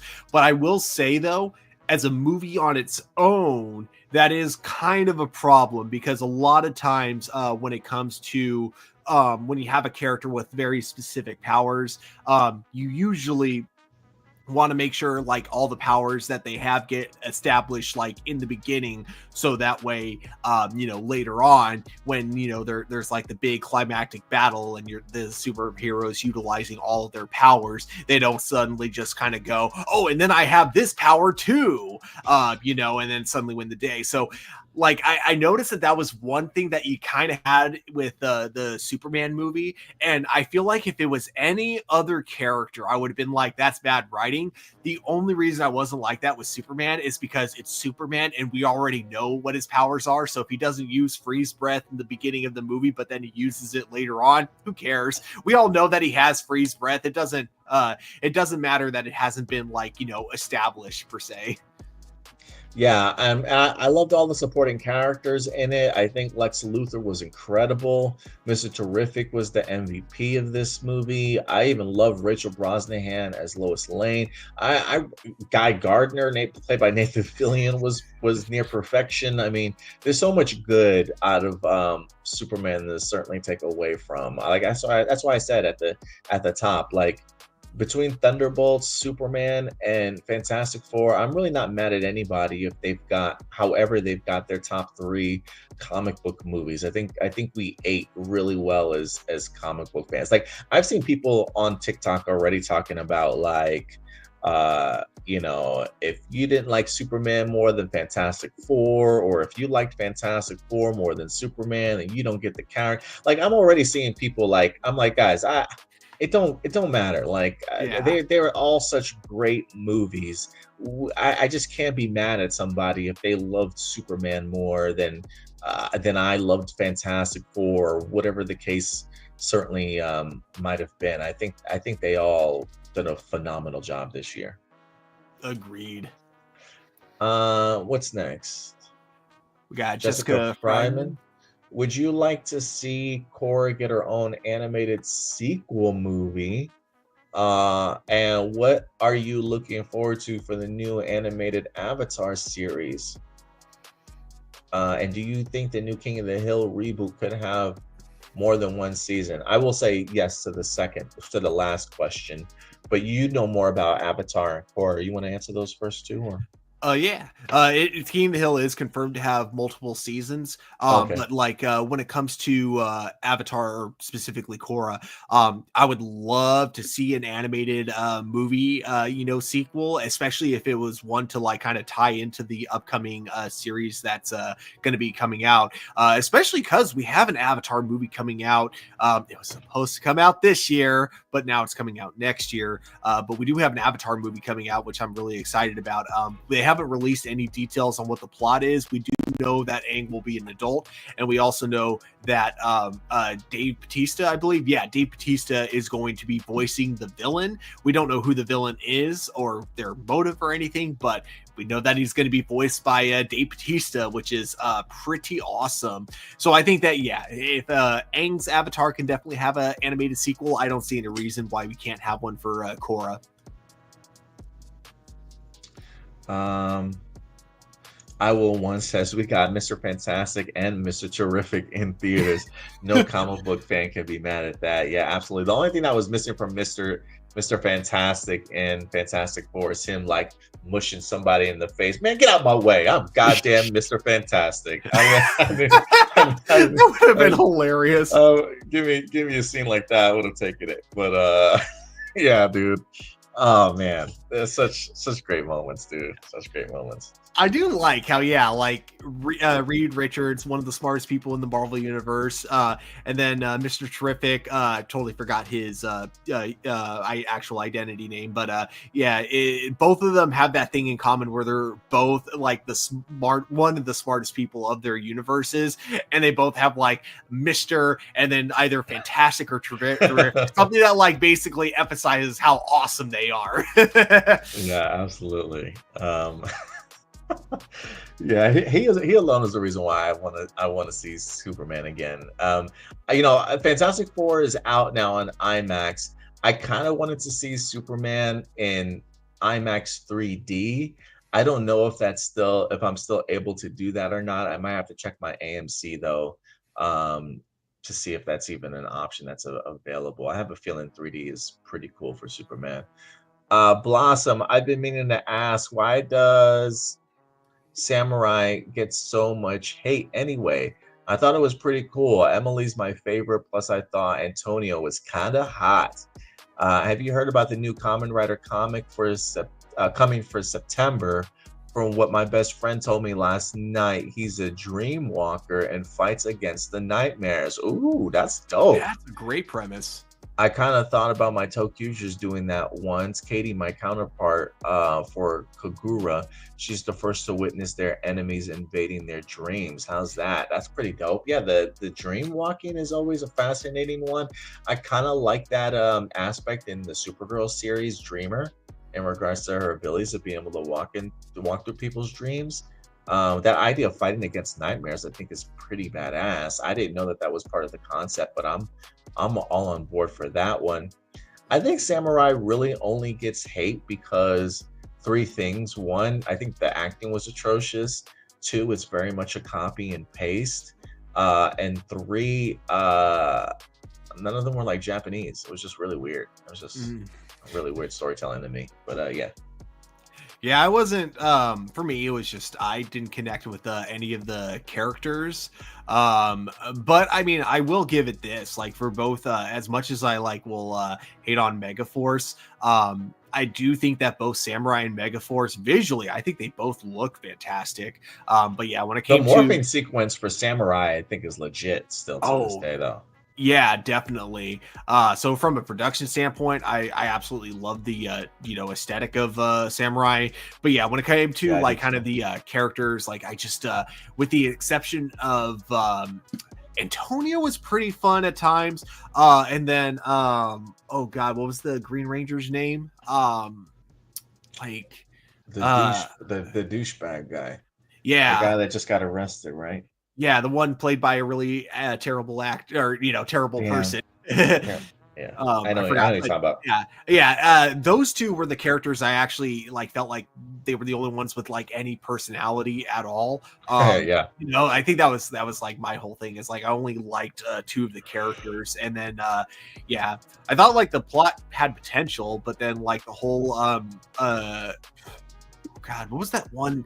It was the guy played by speaking of actors getting arrested, the other Power Ranger actor that got arrested, but he played the villain like Garrick or something like that. But like, I also like thought it was so weird because it's like they wrap up his storyline in season 1, and then season 2 comes and they just do his storyline all over again. We also got Doomsday. Who do you think was the best part of the new Superman movie? For me, it was definitely Lex Luthor. He was such a demon. It was crazy. Nicholas Hoult definitely played him to absolute perfection. If there's any actor from the movie who should get an Oscar next year or a nomination, it's definitely him for Best Supporting Actor. Yeah, 1A. I love it. Yeah, he was. He was something else, man. The killing of the civilian really surprised me. It seemingly even surprised him. He's like, oh wow, I thought that was gonna last longer. It killed him on like the second bullet. I think he was hoping that it would take a couple more chances to get more information out of him. But yeah, talking about like, anybody that loved you, I'll kill them too, sort of thing. I mean, he was just diabolical, dude. I mean, it was definitely one of the more current great iterations of Lex Luthor that we've seen. Nicholas Hoult certainly made his put his stamp on that character. For me, it would be Lex Luthor and Mr. Terrific for sure. Would be the two standouts, and then followed closely by Nathan Fillion as Guy Gardner. I have to kind of for this to work, I have to kind of go with 2, but I feel like David Cornswet and Rachel Brosnahan as a character, like as a couple, I thought that was like my favorite part of the movie, especially because like I love how perfectly imperfect they were in the beginning, and how much like you kind of like see that relationship between the two of them grow. I think it was just kind of a perfect arc for the two of them, Yeah, I actually wanted to see more of them in the movie than what we got. Their second scene together, I think, is even better when he arrives home late that night and they have their conversation. It's like their follow-up conversation while the monster's out in the back and the Justice Gang are taking care of the creature outside his apartment. I really love that sequence between them too. And there's a moment when he's getting ready to leave and she asks him where he's going. He's like, I'm going to try and find the dog. And she was like, well, why? And he's like, oh, well, because he's a dog. He may not be a good dog, the best dog in the world sort of thing, but I'm sure he's alone out there and he's got nobody. Like, to me, I just like, I like just crumpled in my seat when he said that line. Like, to me, that's like the best depiction of like who Superman is. And the fact that Lois Lane has this instant reaction of like grabbing him, like I had that same reaction too. Like I almost wanted to grab David as Superman and just be like, this is why I love you, bro. Like the fact that you literally about to risk everything for this effing dog that is a crappy dog, but he's alone. Like nobody wants to be alone in this world. And the fact that he's in tune with how the dog even feels, it's just like, damn, bro. If I could replace Rachel Brosnahan as Lois Lane, I would hug you too right now because it's like the sweetest effing thing you could have possibly have said. I don't know. That for some reason that whole entire scene between those two and just some of the great dialogue that I thought they had in this movie too really just kind of worked for me. But yeah, I wanted to see more of them. Who do you think was the best part of the Fantastic Four? For me, it's a tie between Johnny Storm and Reed Richards. It's kind of ironic for Reed, considering Pedro Pascal was one of the most skeptical about. I was the most skeptical about when I got announced, but sure as hell managed to blow my mind with his performance. Johnny, I think for me is a standout. Yeah, and I'm struggling trying to figure out if I want to say Reed or Sue. I just thought their chemistry, similar to what you said, is like Lois and Clark. Sue and Reed really worked for me as a family, and like truly believing that they have been in this together for quite some time. You know what I mean? So if I can use that as a character, give me Sue and Reed together, so I don't have to split them. But I think to me Johnny was surprising to me too. Would you have preferred a carbon copy of Go Kaintra over whatever the hell we got from Super Mega Force? This might be hypocritical, but yes, I would have taken that over Mega Force for sure. I would also say yes, but you also literally could have put anything before that sentence, and I would have said yes. It's like, you ever watch you do watch SNL at all? A little bit, just because my girlfriend watches it with her sister. Do you ever watch the Black Jeopardy sketch with Louis C.K.? Oh no, I missed that one. There was one of the questions that gets asked is, white people lie when they say this, and Louis C.K. like kind of hesitantly presses the button and goes, I have no money. And then Kenan Thompson's like, that is correct, although you literally could have given us any answer and it would have been correct. I love it. Was that it? Was that all of do them? A quick refresh, but I think that was it. Yep. All right, awesome. Yeah, so we got everybody. Awesome. Appreciate it, everybody, for all your live viewer questions. As always, certainly coming through.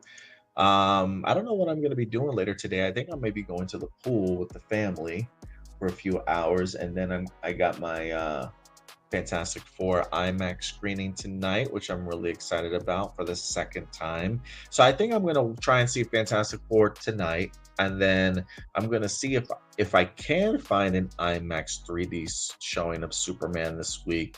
I'll try and go ahead and do that. Even if I can't, I may try and see it maybe one more time in theaters, maybe Monday or Tuesday. And then I want to try and see I Know What You Did Last Summer before Thursday, if possible, before we get our new batch of movies that are out currently as of right now. Because for those of you who don't know, on our YouTube channel, along with on TikTok, at the end of every month, we have been doing our movie report cards for the month. So I see like 4 to 5, maybe 6 movies a month, and then I'll rank them based off of the report cards for the month. I think I've got 4 under my belt so far, but I do want to see I Know What You Did Last Summer to add to that group as well. So yeah, I'll probably be doing that this week. I don't know if we've got any television shows starting up soon or anything like that, but maybe some movie reviews for you guys later this week. Definitely a Fantastic Four spoiler discussion video, probably a live one headed your guys' way sometime later on this week. I'll get with Stuart and see what his schedule is like, or whenever hopefully you get the opportunity to see it soon. Yeah. I may record a little something with my friend Jonathan tonight. I'm going to bring my camera and my 2 microphones. Maybe we'll have some thoughts of the movie after our second rewatch, record something for the channel. We'll see how that goes. But if not, yeah, stay tuned to us on social media, TikTok, Facebook, Twitter, everywhere at A+ Opinions, as you can see right here. TikTok is at Hero Report over there. So subscribe to our YouTube channel here and follow us everywhere on social media. Stuart, if people want to find you on social media, man, where can they find you? You guys can find me on Instagram at TurboStew01. You can also find me there on Letterboxd and TikTok, both of which I have I keep starting like new like kind of things that I want to do on there, and then I keep like not following through. But hopefully for TikTok specifically, I'll get back to the project I kind of started, which is watching every movie that gets name dropped in the TV show The Studio. Hopefully I'll get back to that at some point in the future. But yeah, you guys can follow me there. But yeah, I think that will be it for now. We'll definitely be back next weekend for you guys. I don't believe it's a holiday or anything like that next weekend, so we should certainly be back. Other than that, I think that'll do it for us here, guys. So we'll certainly see you guys next week. Enjoy your week. Also, go out and see some fantastic movies. And until then, we'll talk to you guys later. So in the meantime, do us a big favor. As always, take care of yourselves, take care of each other, and keep it A+. We'll talk to you guys later. Bye.